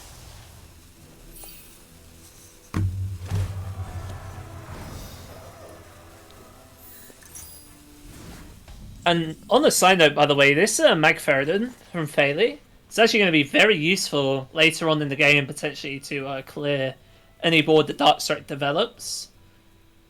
Yep. It's not going to be too easy for Darkstrike to deal with either outside of that Librum of Justice. What? The turn is here can be Bannerman because you can draw the one drop to reduce your Librams. You want to draw maybe your five drop for the next turn. You have to draw a minion, I think. And if it's not a good minion, you can just hand off Adal, your Bannerman, Yeah. to draw another think- card. I think either way you have to play it, right? You really don't have a better alternative here. Like, Blademaster Summer isn't a card you can play here. It's not really doing anything in my opinion. Yeah, you really feel you need card draw to win that game. Guide me. Okay. He's gonna go. Oh, Oh, running he's out- not sure. Darkstrike's running out of time. He's got to go for something here. Okay, there we go. At There the we go. rope. Finally Okay. came to a decision. There we go. Those are two pretty decent cards, but definitely much too late in my opinion. Yeah, Truth Seeker on 6. It's coming late. So, can Faeli finish his quest? I think yes. Yeah. You have the Peddler, the Spectral Sight, the double jump. So yeah, lots of card draws for Faeli. Hmm.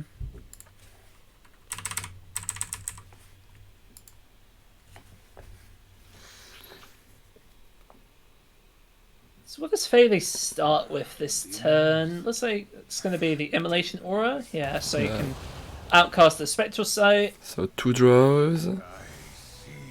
So And you can and have- yeah, he can just trade the Peddler and go for double jump, and Yep. that will complete his quest. And that's quest completed. Cultures another time on turn 6 for Faeli.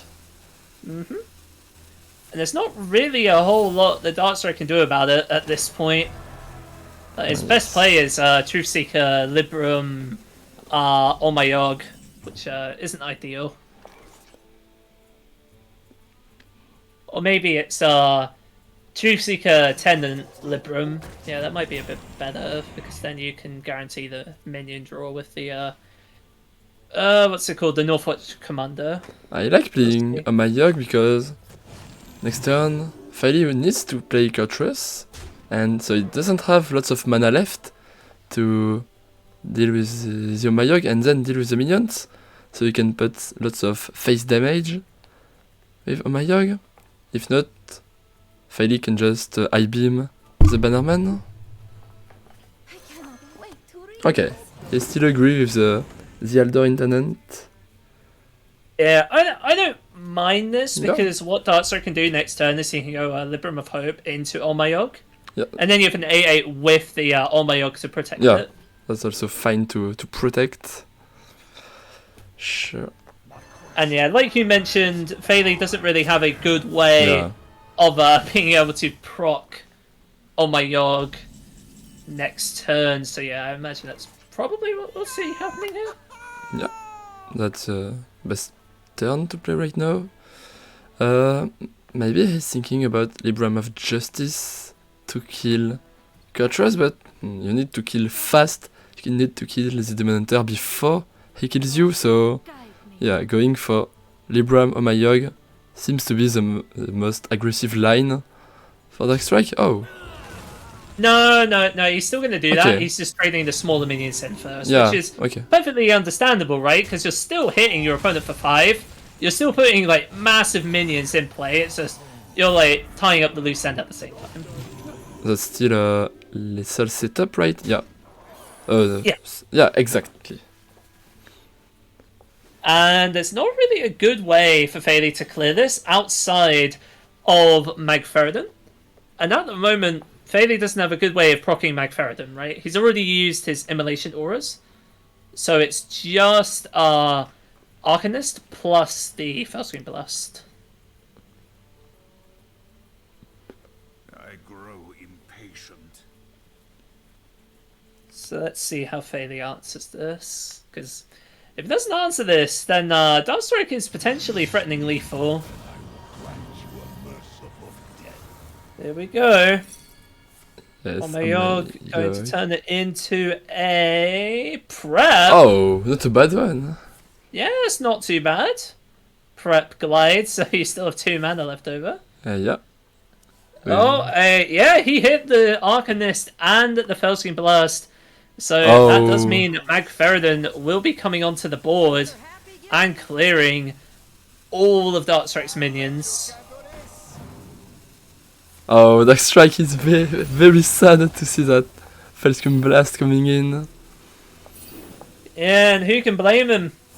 That was crucial for Faeli to keep the pressure off. But at the same time, Darkstrike can answer this, right? Like, Libram of Justice, just tank the 12, and then just heal yourself back up for 8 with the Libram of Hope, and just slam 2 Libram of Wisdoms on it, and that's still a 10-10 minion with Taunt. And Faeli's hand is empty right now. Yeah. Unless Faeli hits another big card draw source, like another Glide, he is not going to get very far, and Glide at this point will give Darkstrike 4 additional cards, so it's not exactly easy to do. Faeli can clear the minion with hitting face on the Divine Shield and then Moarg, I-Beam, but I don't think that's a winning play. So can we see just an end turn here for Faeli? Do you really want to pass your turn? Like, Both. every turn this thing's here, it's dealing 10 damage. Yeah, but I think they just concede to play Moarg, I-Beam. And here maybe with a very, very good draw you can do something. I'm gonna see here that, Darkstrike's just, he's smelling blood in the war. He's just slamming as many minions onto the board as possible. Good. Now the onus is on Faeli. That is not gonna do it. And that's 12 damage, so that's not lethal either. No. And at this point, if you slam your face in for 10 damage, that's not gonna keep you alive. Yeah, here. You're still Let's alive. see. Oh, very good draw for Darkstrike. And That's that just... thirdly good pickup for Darkstrike. That's game over, yeah, with AtomiK. Oh, and the Knight of Anointment as well. Sadly, not getting the card that I think he was hoping to find, but Very you good. know what? It's fine. Yeah, and very good positioning from Darkstrike. Just putting 1 mana, 1 health minion between his huge minions because of Fellscreen Blast. Yep. Oh, I would like him to swing with the weapon first before going for Libram of Justice, because, I don't know, I think he possibly could have gotten away with trading Blade Master Summer into the Moarg, but nah, this is fine. Yeah, only winning plays here. Yeah, And- I-Beam, not Yes. really gonna do it. You can't clear the 10-10 now, even if you want to. So let's see, what is I-Beam gonna get? It's gonna be a Fellscreen Blast. Oh, the irony. So, okay, Demon Hunter is out for both players. Maybe the scariest deck on the paper is out. Yeah, we're on a tied series now. Yes, sure. So, And with that, now this Paladin is actually in a very strong position for Darkstrike here, because Faeli's remaining decks are Face Hunter and Taunt Druid. Taunt Druid is still favored against Demon Hunter. Against Paladin, sorry. Against Paladin, Against yeah. Paladin, yeah. It's really dependent on the Paladin draws. Like, is the Paladin have What about some this row. draw? What about this draw? That draw looks really good, if you're asking me. Elder Attendant into Hand of a Doll, that deals with everything that the Druid could possibly throw out on the first 2 turns of the game. Yeah. Okay, oh my Yogg isn't the best card in the matchup. Oh, city tax, and now you're just looking for your Libram of Justice, and that's game over. With Libram of Justice in Darkstrike. Oh yeah, City Tax, Libram of Justice. Yeah, I was Yeah, going to yeah. say that Darkstrike did throw away Libram of Justice in the mulligan, but yeah. He wasn't aware of top deck city tax. Very true. But oh no, Faeli! Faeli's gonna hate himself after he sees the hand of Adalva coming down.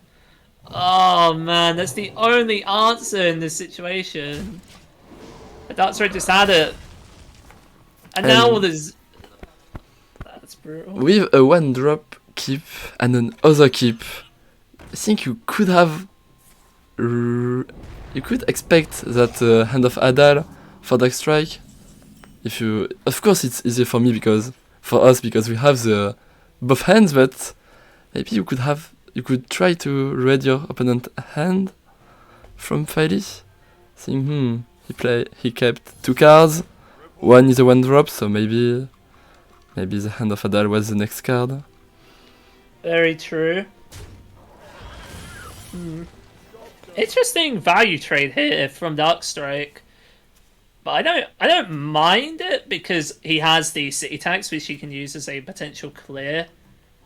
But it's interesting. I think that's the best way I can describe that play. Rather than clearing the squirrel. Oh, cleared the 1/1. I agree about that because you want to keep your body up on the board for a trade on the next turn, and also just having the squirrel possibly coming 1 turn later is better. Because the 3/1 will be able to take another trade. I guess like forcing your opponent to hero power is generally a pretty good situation for you to be in. Let's see, oh my Yogg going to proc on the Adorable Infestation. What's it going to get? Wave of Apathy. Okay, that makes the hero power a little bit nicer. Taking 2 less damage. But I'm pretty sure that Darkstrike Faeli would have much preferred getting the extra 1/1s available for him, but yeah. We might see him trade back the city tax, because Darkstrike doesn't really have much to do right now. But it looks like he's not going to do that. He is going to hold it for that board clear that you mentioned earlier on in the game, which, yeah, makes sense. Yeah, you could have traded, but what better card could you have found in the deck? Because next turn you still have your turn 5 Aldor Trowseeker. So you have 2 turns to find maybe Libram of Justice. Yeah. Do you know if Darkstrike is playing Byruff? I can certainly take a look. He is not. Oh, okay. So the only way for him to deal 1 damage AoEs is with either the city tax or with Blade Master Samurai. But oh my goodness, that is a very good top deck for Darkstrike going into turn number 6 here. Libram of Hop on 6 is very scary for Faeli, but his hand is fine. Yeah, you can even go Bonechill Brawler into composting here. And that's going to be upwards of 5 cards drawn once all of these minions die later on in the game. Oh, he's going for the greedy play. Very greedy indeed. Second Oracle of Loon coming down here. That doesn't... Oh, it does actually give him the extra minion, yeah, because he does have enough space, yeah. And top deck, Libram of Justice, it's just game over for right now, right? Because with no card draws... You're not wrong, but fortunately... For Faeli, Darkstrike does not have it, and instead had to go for the Libram of Hope. Yeah, so yeah, now composting will be insane, representing 6 card draw for 2 mana. You mean 7, right? Because Faeli's just going to play the Razormaid Battle Gun and trade a 1/1 or 2 in first. Sure. So yeah, 2 mana draw 7 is pretty good. I'll give you that one. That is pretty good. It's giving me a battle rage feelings. From good old Enrage Warrior, yeah.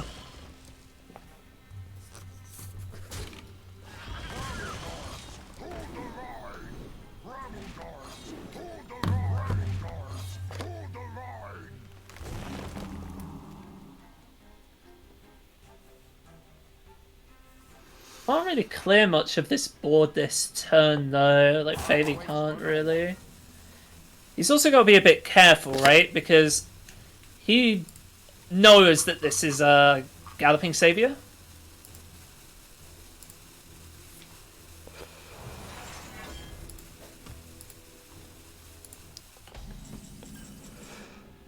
Okay. Oh.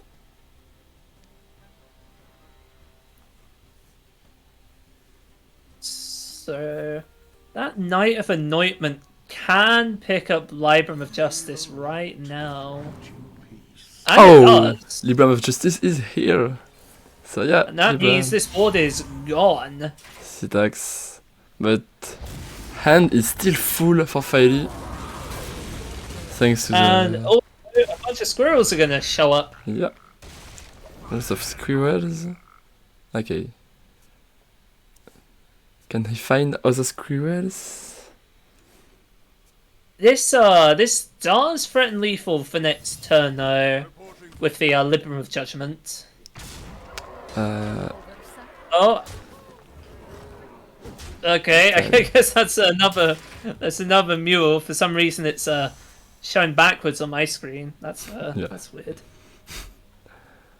Is it like that for you? Yeah. It's a common issue, yeah. And yeah, I've never seen that before. if Faeli is playing the left one, the one we cannot see, sometimes it just crash the spectator mode, and we have to left and join back. So yeah. Fortunately, that doesn't seem to have happened yet. Yes. Still though, without the Oracles of Elune, that means that these minions are going to be much less permanent, so to speak, right? Like there's no copies of minions anymore. You have to play grey buff, right? With another Tron, maybe? Looks yeah. like we're going to see the Mule and the Arbor up, so I'm just going to hop in and out of spectator mode real I have quick. to leave and come back. So yeah, thanks, Faeli. You could have played the other one and not crashed the game, but you know, I guess you just wanted to make us suffer, but that's all right. It's only a couple seconds delay anyway. Yeah. We'll come back now. Okay. And we are back. Okay, fine. Probably gonna see Libram of Judgment now, maybe? Oh no, Yeah, you can. we haven't seen any of the Libram of Wisdom yet. Oh? Oh, another Truth Seeker. And yeah, no wisdom left. No wisdom left. So yeah, just Truth Seeker and trade into the first 3 with your weapon and 2 minions. With your 2/1/1s and the weapon? Yep. I don't mind that. Yeah, that's fine. Next turn you can go for Judgment and Liadrin, maybe? Can be a thing. You will only get 1 card back. Oh no, you get 2 cards back, yeah, because Libram of Hope is something that you played on yourself this game. Yeah. But just for the tempo, right? Because I don't think it will be of that much that long game. Just don't want to get to let the druid making another huge board. So just try to put as much minion as possible every turn. True. It's pretty much guaranteed that Faeli's going to have to proc the Galloping Savior this turn, right? There's no way that he can only play 2 cards a turn and still win this game.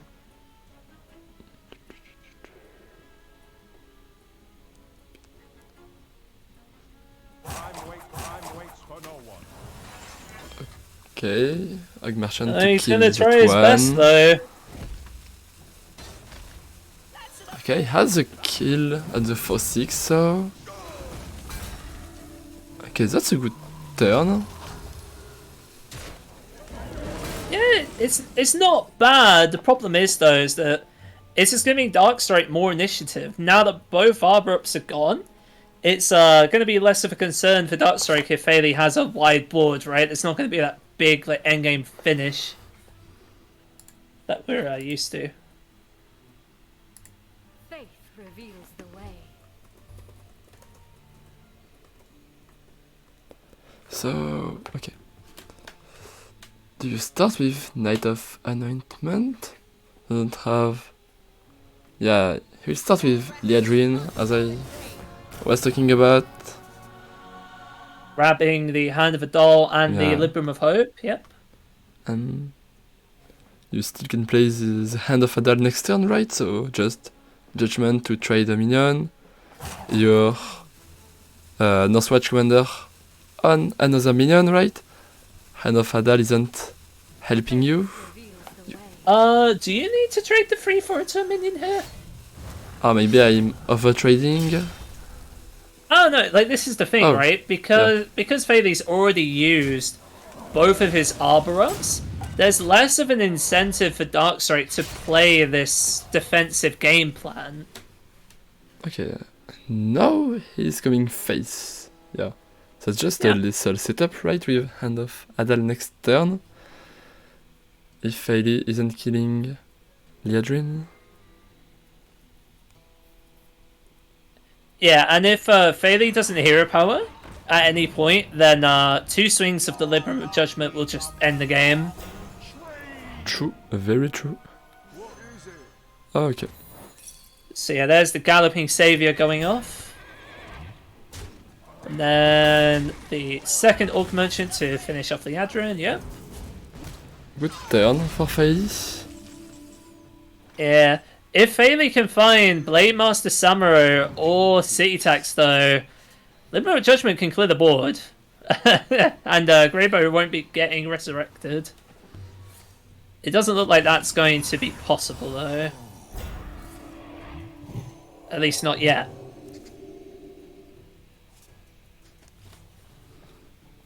Oh. Looks like he can't clear the board quite yet, unfortunately. Yeah, he will have to stay behind his taunt, right? Faith reveals the way. Yeah, Oh, and that... but he did find the Librum of Wisdom at least. But yeah, with this second composting here, Faeli is going to easily be able to cycle back through all of the cards in his deck at this point. So this game, it's gonna be close. I think Faeli may end up winning out though in the end. Ooh, unless that's all my Yogg. If that's all my Yogg, then this is a completely different ballpark. I don't know, I can't see a Darkstrike's hand at the moment, so I'm guessing.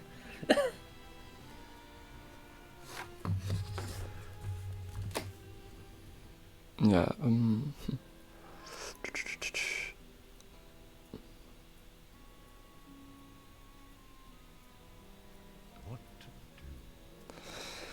Who is ahead in that position, do you think? I can't decide myself. Who is winning? Faeli looks like he's taking a less fatigue attractive approach here, not going for composting now.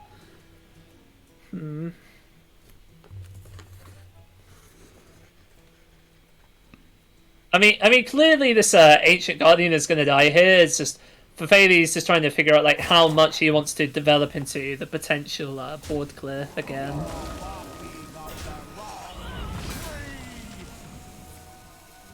But yeah, the longer this game goes on, the better odds it will be on Faeli. Sorry, on Darkstrike rather, to pull this one out. Since Yes. Liberal Wisdom is theoretically infinite value. And yeah, Samuro can just kill the whole board. Okay, Galloping Saver is here. Yep, and that means Faeli can easily composting and get 6 more cards from his deck. Battle Rage again. The Okay. delayed battle rage, yeah. Okay, another secret. Darkstrike's hand is looking very weak right now.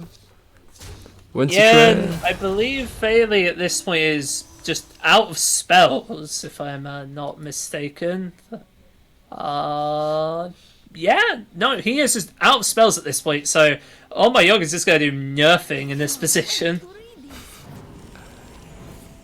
Okay, Europa. And yeah, this Stone Skin Basilisk, by the way, is pretty annoying because it won't be cleared in the same instance that Greybow will be, which means that Greybow will be guaranteed to come back at least once, no matter what at this point in the game. True. Very true. What to do? Just throw your whole hand, right? Not the Sword of the Fallen, of course. Yeah, of course, but like throw out as much as you can. But yeah, you don't have that much things to throw, sadly. But yeah, I get where you're coming from. So yeah, Omayo coming down, Liberal Wisdom coming down. What's his last card? Okay, Acorn. Here. Oh, Kazakus! I totally forgot about him. Yeah, Kazakus for either a 5 or a 10 golem could be huge. Just for 5. getting that big board buff. 5 mana +2/+2 right now looks wow, insane. If you can manage to find it. You're not wrong. Let's see what Faeli goes for. I'm looking for a few good mercenaries. So let's see. He is going to go for the... I imagine he's probably going to end up going for... Yeah, he's going to go for the 10 drop golem. Okay, I like this. Since clearly the game is going to go to next turn anyway, why not get that like big finish? Right, like a Kazaku's golem with 5 minions on the board is at least 20 extra damage for Faeli. And Faeli's board is clearly going to stick into next turn just with how many, how many annoying minions there are out here. Another Acorn. That looks hard for the Darkstrike right now, yeah. Yeah, it's really not much he can do.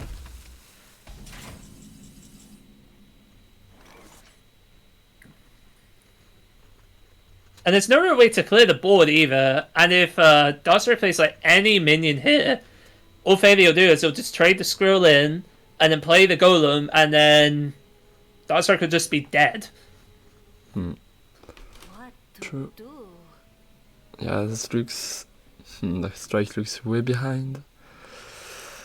Yeah, it's not much he can do at this point.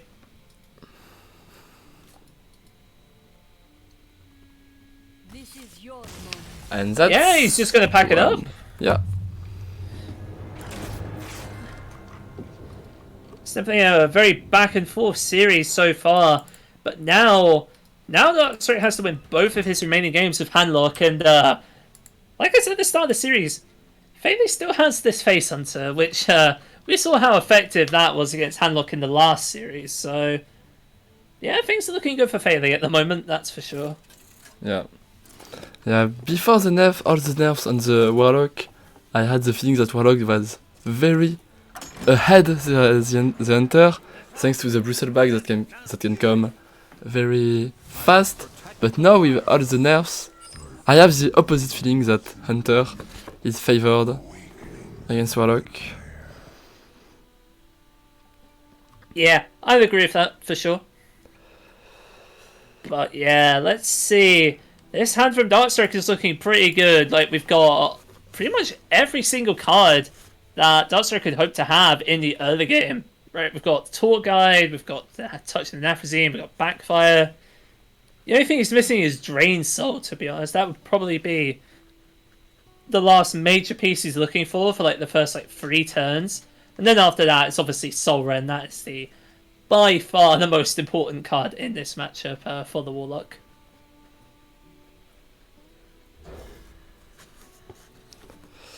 Okay, very good hand for the Warlock here. That was ill conceived.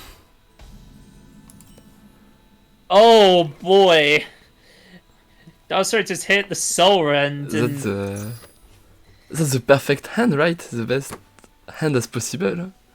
Pretty much, yeah. Like I said, the only thing I think that Darkstrike is really missing out on at this point is the Drain Soul. He has everything else he needs. Yeah, but Yeah. thanks to that coin tour guide, it doesn't really need it because next turn he can, if there is a 3 mana minion, a 3 health minion, he can tour guide and touch of Nostrism inside to kill it, right? Because Firewatch Post is very strong against Warlock because Warlock loves to draw cards, but having the possibility to kill it on 2 would be fine for Darkstrike. But maybe Faeli can try to bait Darkstrike spell, playing Brawler on that turn, and then playing the Firewatch on the backfire turn. Can be a thing. Okay, True. wasn't going for a bait. Oh my god, there it is! Oh wow. Darkstrike, man, this is everything! He has not only the kitchen, he has the sink too. And at this point, if you're like, I don't know, Faeli's gonna need a really good set of turns here to catch up from this position. I think what Faeli needs more than anything else is a Neutron right now, because since the Neutron has Divine Shield, he can play it with the Oracle of Elune, and then something will survive after Soren. Because at the moment, Faeli could splurge his hand onto the board with this Oracle of Elune, but then it would just die, right? And you'd just be back to square one. Okay, backfire coming in. Getting a Gold Giant Null for next turn as well. Oh man, this is not looking good. How much is Faeli going to commit into this Soul Run, man? If he commits too much, the game is just over right here, right now. Yeah, but he will play with that Soulwind in head for sure. But how can you play around? That's just not possible, right? I mean, you could play like 1 minion, and then it wouldn't be as deadly. But yeah, it's a really tough question. I don't know what Faeli can do to get around it at this point. So we are going to see the Brawler. Looks like we're also going to see the Wriggling Horror, so there is going to be 5 minions cleared with Soul Rend in this position, which normally that would be a bad thing, but in this case that's also going to make the Baron Scavenger much easier to cast later on in the game. Okay, 1 Flesh Giant burned also for Darkstrike. As well as both of his Mortar Coils as well, which is pretty helpful when you've got a Peasant in hand. Sure.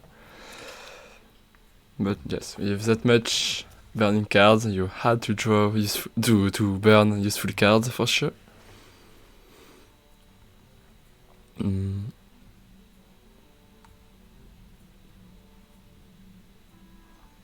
What do you think of Oracle of Elune plus playing the Peasant? I don't mind it. Like, as Faeli, you've already seen both copies of Mortar Coil. You've already seen 1 copy of Touch of the Naphrazim, right? Like, it's not going to be that easy to clear the Peasants off the board, but it looks like instead Faeli's going to offer the Arbor up, maybe hoping to get an Oracle on like a slightly better turn, possibly. This is a slightly better against Goldshire Null, for example. Because now the Null will die if it rushes into one of these minions, but yeah, this is not looking good for Faeli in this position. Darkstrike can now go for the Null and the Baron Scavenger, and Darkstrike has double Raised Dead in hand, so Yeah, this isn't going to end well. I'm a little bit surprised that Darkstrike would go for the null here. I would have went for the Baron Scavenger myself. Because you'd rather have that get resurrected with Raised Dead, right? In my opinion, at least. Reflect in the moonwell. But yeah, Faeli's just going to fully commit and say, Yeah. if you have the second Soul Rend, good for you. But I can't play around it at this point. I agree with Faeli, that's the winning play. Going for the best board as possible right now, because the more turns he is waiting, more chance for Darkstrike to draw the Surrend. So yeah. Oh, and there's Oh. double no. Double Oh is no. huge. Yeah. That Lots means of that trade. both of the peasants are gone. And not only that, Darkstrike can also go for the tour guide as well, which means that he's going to get a 1-mana tap this turn, which I believe completes the next part of his quest if he so chooses. Okay. Or he can do it this way. This way works too. Yeah, he still can go for Gnoll Giant, yeah. 1 mana and 1 Yeah. mana. Sure. Perfectly acceptable as well. I imagine Darkstrike is probably going to get rid of the Oracle. Yeah, and one of the peasants. And then, of course, go for the massive 1-mana flesh giant. Yeah. And And yeah, I really don't see how Faeli gets out of this one, to be honest. I can put 10 minions, right? And then what? Yeah, like Faeli's out of there. Sure. The giant. That means we're going to game number 5 here. It is going to be the Face Hunter versus the Handlock, and I think Faeli's feeling a bit confident. Yeah, but that's not a one-sided matchup.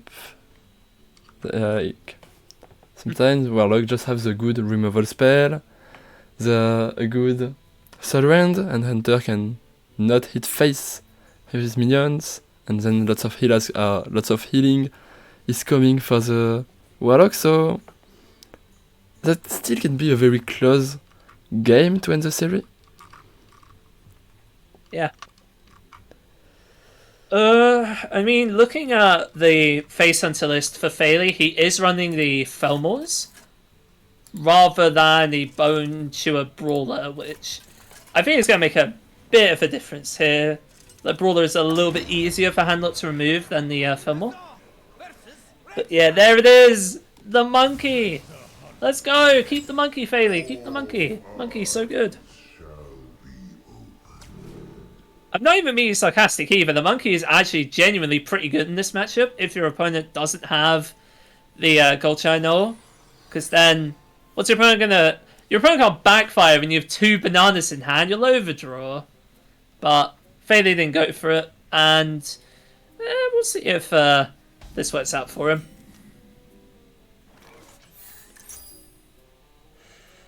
Okay, coin, tour guide. Yeah, you maybe want to drain soul next turn over 2 mana. So yeah, playing the Good. tour guide now is fine. It could also be that Darkstrike's hedging his bets a little bit, saying, if you play Neophyte, I can trade Tour Guide and Mortal Coil it, which I wouldn't otherwise be able to do. Good point, good point. Okay, 2 giants, that's very heavy to have now. 2 giant, Battleground, Battlemaster. That's heavy cards. Speaking of heavy cards, look at Faeli's hand. Wow. Rinling's Rifle, Rhino, Kodobane. These are not the cards you want to see in the early game. as Sure. Faeli here. Sure. So, yeah. If this Felmor slams its booty straight into this tour guide, I think Faeli just loses the game. I think it's that bad for him if that happens. Like, he really wants this Felmor to go face here. Yeah. You Agree. might even see Tamsin come down as well, just to try to absorb some of the damage. Mhm. Yeah, here we go. Alright. Felmor, you have one job, Let's and that's to see. hit Darkstrike in the face. See if Oh. you can do it. That was a... No, Felmor, no! No, that's so bad for Faeli, man. That was the worst target, right? Absolutely, because now Tamsin's on the board, and Darkstrike can go for 2 copies of Drain Soul next turn if it sticks. Yes. Now, there is a way out of this for Faeli.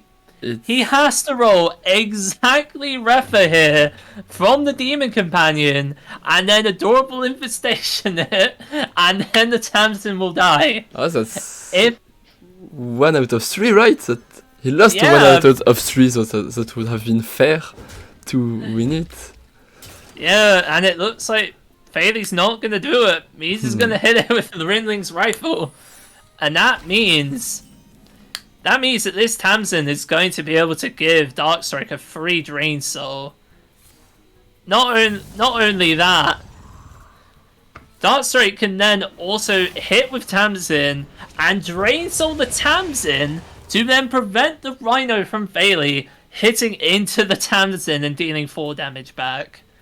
That is absolutely brutal for Faeli here. He did not want to see this outcome whatsoever. Come on, Darkstrike. What? No, he should have Drain Souled the Tamsin there. I disagree with this play. What are you saving it for? Just first seeing what there is inside the rifle. Freezing is good in that matchup, right? Yeah, the Gnoll, Giant. Yeah, agree with that. Okay. Okay. Darkstrike? Oh no. Yeah. I get what Darkstrike is aiming for. I'm just not sure I necessarily agree with it. But that's not important. I think now Darkstrike can fairly comfortably life tap, get like first part of the quest done, and then just drain some Mortal Cord to finish off the Rhino here. He can also proc the freezing trap at the same time, if he wants to.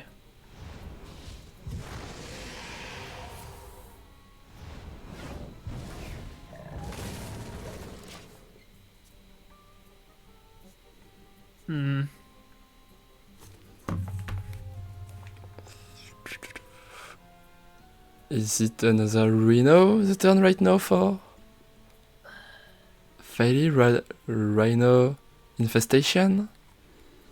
If you do that, you make Turian Crescent so much worse later on though, because then Turian Crescent, like you can't do the Turian Crescent Rhino combo to kill 2 minions. Oh no, it's so awkward. Like, maybe the play this turn is Barret Codobane into Adorable Infestation on Codobane. So then Codobane would be at 4-6 and it would survive the Null attack.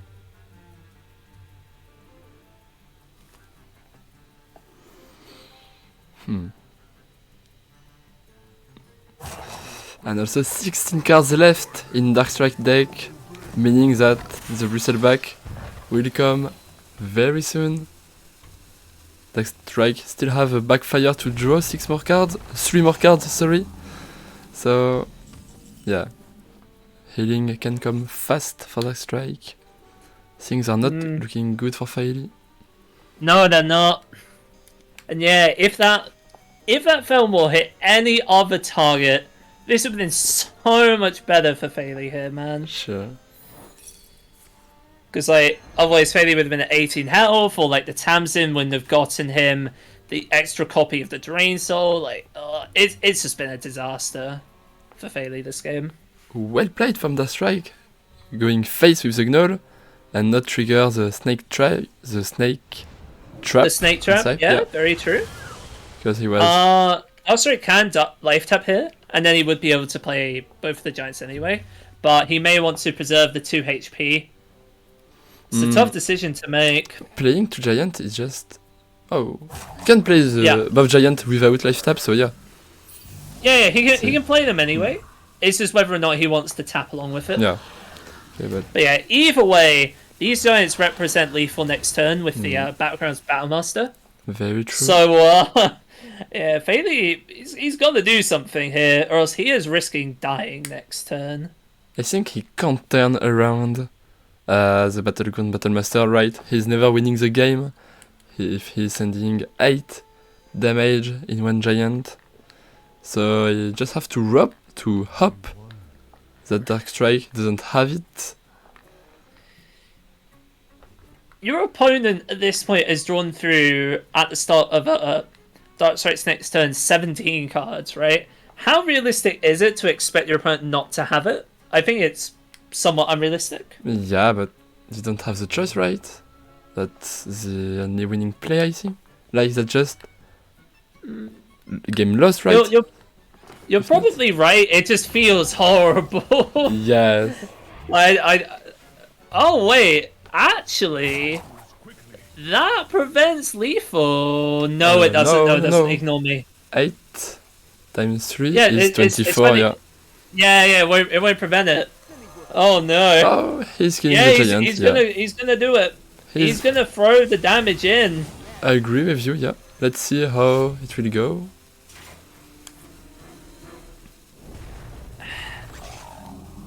It's like, I can't blame... Oh, no! Okay. Okay, the Caesar on touch. No, this keeps him alive. This keeps him alive. He needed touch of naturalism to have lethal. Yeah, and he didn't get it. So yeah, Faeli's still alive. Yeah. And also, because the taunt is here, that's going to prop the snake trap. This game is far from over. Sure.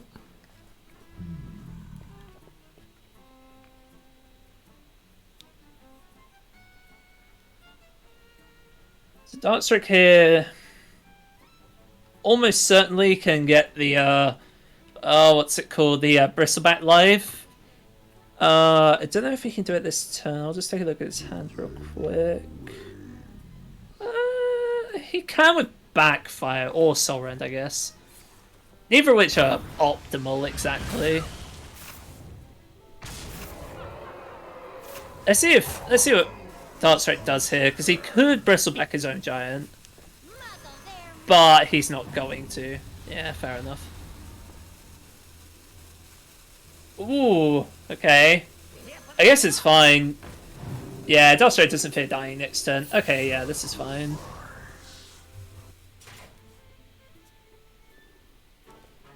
Ugh.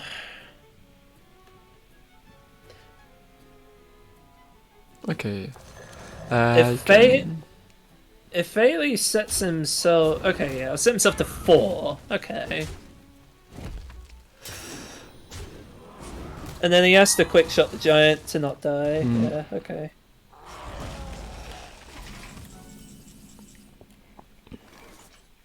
No, yeah, you can just heal for 12. Coming back at 22. So if he heals, he can raise dead, trying to find another giant, and no giant for Darkstrike. Yeah. So he can go Tall Guy tap. That would give him 1 extra health, so he would be back at 8. And then, like you mentioned, he can then just go for the double Bristleback and set himself up very nicely back up to 20 HP. Yes, Baron Scavenger is here for the big body 6/6. And yeah, I think this is checkmate here for Faeli. I really don't see how he comes back from this. Really bad hand for Faeli at the start of the game. Yeah, that's not going to do it. And that means that Darkstrike is going to come away with this first series win, 3-2. Yes. Incredibly close series from start to finish. Well played from both players. Yeah, all games were interesting. So yes, it was a very nice series to watch. So let's ask the players if they want to join us in an interview to ask them question. Okay.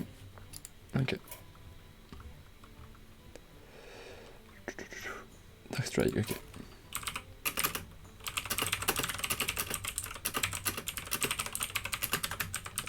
Sending the message to Darkstrike and Faeli.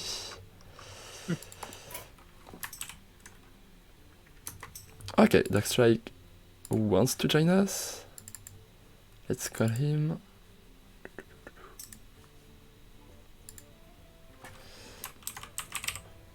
Okay, and Faeli also. Let's call both of them. Sounds good to me.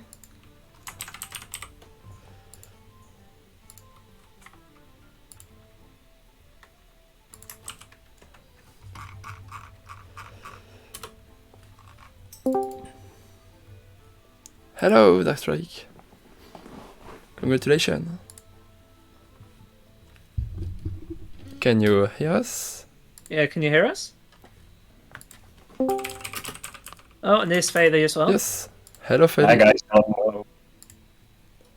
Hello, well played. Thanks for joining us.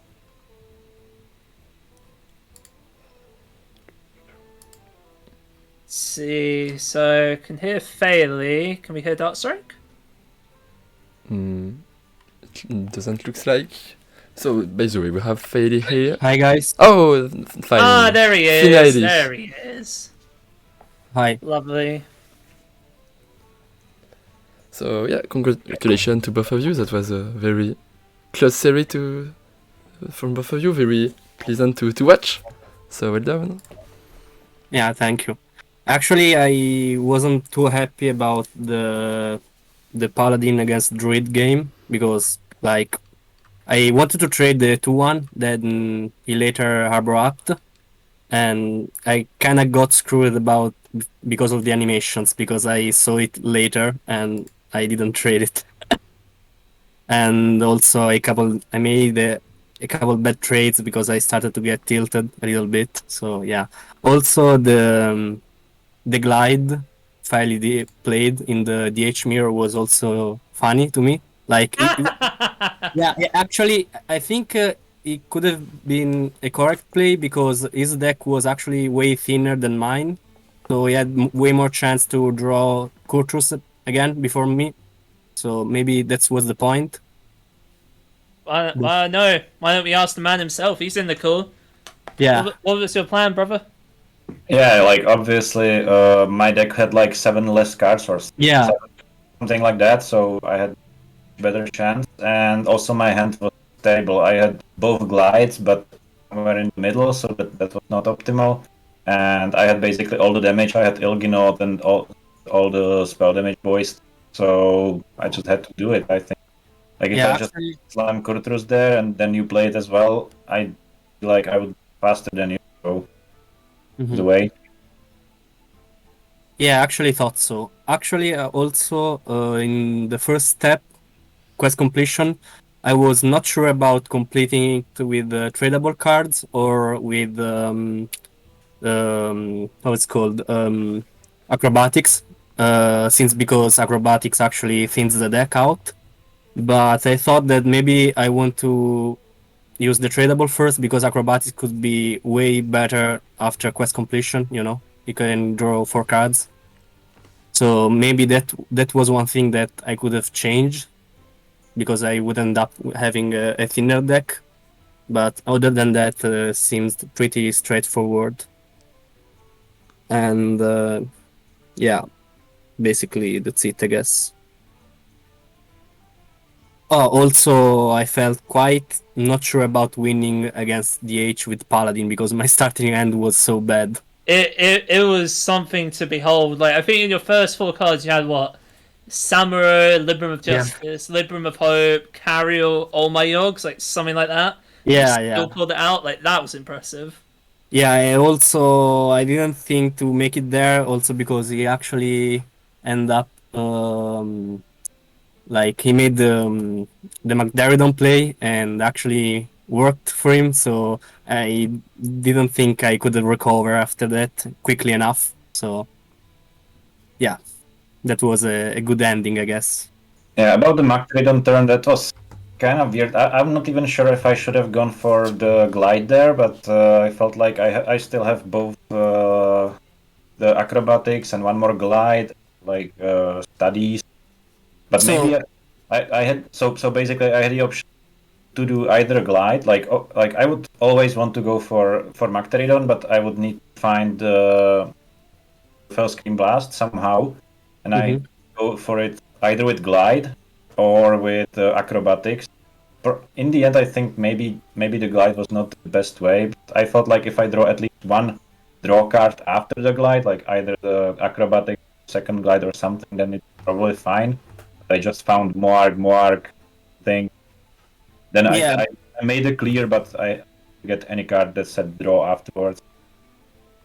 Yeah, basically the acrobatics way was of course the safest option because after all you still had mana to play glide to find the fell scream, if I understand correctly. Yeah, I think so. Yeah, but what were you saying that glide is better because like it's kind of bad if you don't find right away the answer with acrobatics and then you have to glide them away. So yeah, I understand that since you had you had a lot of card cycle in the deck anyway. So I get it. I get the point. Needed to glide my hand at some point because I had all the necessary cards, like I had mana illigan stuff like that. So I needed to glide at some point, but I kind of was inclined to glide. It just sucked it majorly for you that after that Pigma third and turn you glided, you just threw nothing. You just threw IP Milgan up or something, right? I actually think that was a punish for me because I didn't take the preparation in time. Like I knew I'm getting some spell from the Oh My York, but I see. And I think that should have changed my decision, but it didn't. Glide was because of this. The glide was. I had the 2 extra mana and I afford to play the acrobatic first and then make something else maybe. But yeah, glide first was probably not correct. Also, what was your starting hand with the hunter? Like you had a pretty slow hand, as it seemed. Yeah. I just kept the Thelmore, and then. Yeah, I think your opening hand was Felmore, Rinling's Rifle, Rhino, Coda Bane, and then Adorable Infestation, right? I think that was your first 6 cards. Those were my first cards, so that. Yeah, it's just not good. and then when the Felmore hit the 1/1, I said at the time I was like, game's over. Like, what do you do? One extra card. I actually hope he was going to hit the 1/1. And so basically the Paladin Druid game was a little bit upsetting for me because I could have played definitely better a little bit. And what else? Oh yeah, and Warlock against Druid. I was not sure about the Mulligan, like about the backfire, but since the rest of the hand felt fine to me, I don't know. I felt like it was okay to keep the backfire there, and I mulled it away against Hunter because I feel like it's too much against Hunter, honestly, since it's more burn centric matchup. You just wanted to find the removal. Yeah. Yeah. I appreciate that. All right. Yeah, the Druid game against Warlock was kind of easy from my side. I just have any like combo stuff. I had no composting or thing like that, so I kind of had to go all in. Yeah, it didn't work out. Like I even knew you kept those cards, and I so likely that you have the Soul Rend, but my hand was just absolutely dry with nothing really powerful, so I had to take some risk. Maybe win at least like that, but yeah. Also, the composting against Paladin, the turn before the clear was really good. That one was actually game winning. Yeah, that one was nice. Yeah. Wasn't really much you could do about it though. You didn't have the clear before he could go for the composting. Yeah, exactly. So yeah. No, pretty good series overall. If we get a series like this every week, then this will be a great tournament to watch. So I asked this in the first round with Rami, and I'll ask both of you. Is there anyone specific you're looking forward to playing against as the league progresses at all? Not really. I'm just really happy to be here, and I honestly want to try to play my best Hearthstone as I can. So yeah. What about you, Faeli?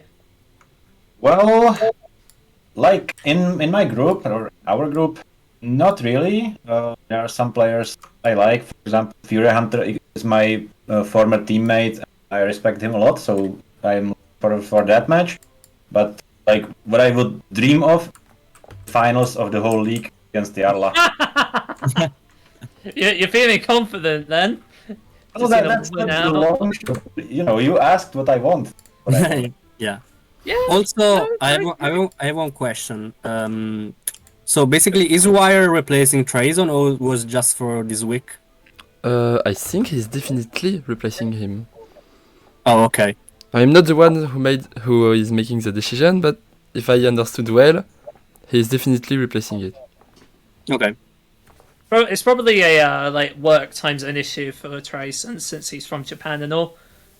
Yeah, the time zone is actually bad for him. Or maybe even the card collection. I don't know if he's playing on Europe as well. That's also a possibility. Yeah. Rami did say in the first round interview he played Shaman this week because he just didn't have other cards on Europe. So, no, that's definitely a decent possibility as well. Okay, right. Nobody has anything to add? I'm fine.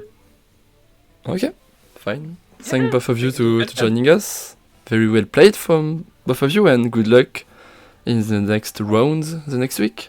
So there's still lots of games to play, so I wish you good luck. Make sure to do well on the Masters Tour this week, by the way. Yeah, that would be helpful. Yes, my it best. would. Also, I heard my next match on Max League is streamed on Monday, so look forward for that as well. I don't know if you guys are streaming it. I think Max said he that himself. Yeah, it will be Max himself on Monday. But Yeah.